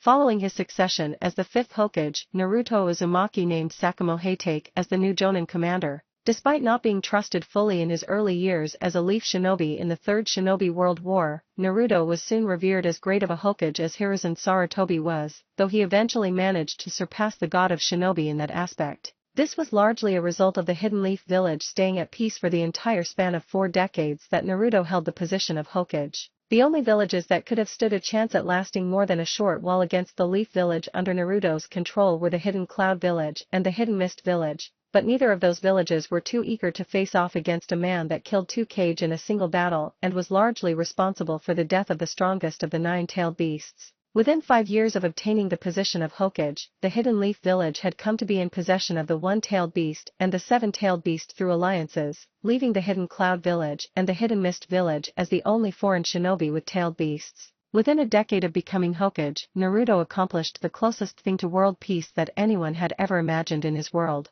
The Hidden Leaf Village had become so powerful that it could quell any conflict in the elemental nations almost instantaneously. Through him, the first Hokage's dream of peace had been accomplished, and it had been managed alongside the Uchiha clan, which had been content to be bonded to the greatest Hokage in history just as much as the Senju clan was. Naruto and Mikoto Uzumaki both lived long lives and had 2 children, both boys. The first was obviously Suzuki Uzumaki, and the second was born 6 years after the 9 Tails attack. His name was Minato Uzumaki, named after the fallen 4th Hokage and friend of both parents. Kushina Uzumaki never remarried, though she did move in with her son from the future and his wife. Her only child was the boy that Minato had named upon his dying breaths, Gaara Namikaze. Though they were different in that time period, Ino Yamanaka, Shikamaru Nara, Kojiya Kimichi, Shino Abarame, Hinata Hayaga, Kiba Inyazuka, and Niji Hayaga were all born, along with Rock Lee and Tenten. Hana Inyazuka, on the other hand, was never born for reasons that Naruto had never considered. It always brought a smile to Naruto's face when he saw the members of the Leaf Ninja 11 and saw that they were mostly the same as from his time. Naturally there were differences, but there were more similarities than anything. The ever-present smile was last seen on his face on his deathbed. Mikoto followed soon after. Naruto Uzumaki was 97 years old. Mikoto Uzumaki, formerly Uchiha, was 100 years old. He survived 15 years after passing on the title of 6th Hokage to the child of Asuma Sarutobi and Kurane Ui. Don't forget to like and subscribe to my channel if you haven't already. There is also a link in the description to my Patreon. It has Naruto fanfiction that cannot be posted on YouTube. There is some free content on there. So, you don't have to be a paying member to enjoy listening to excellent fanfiction.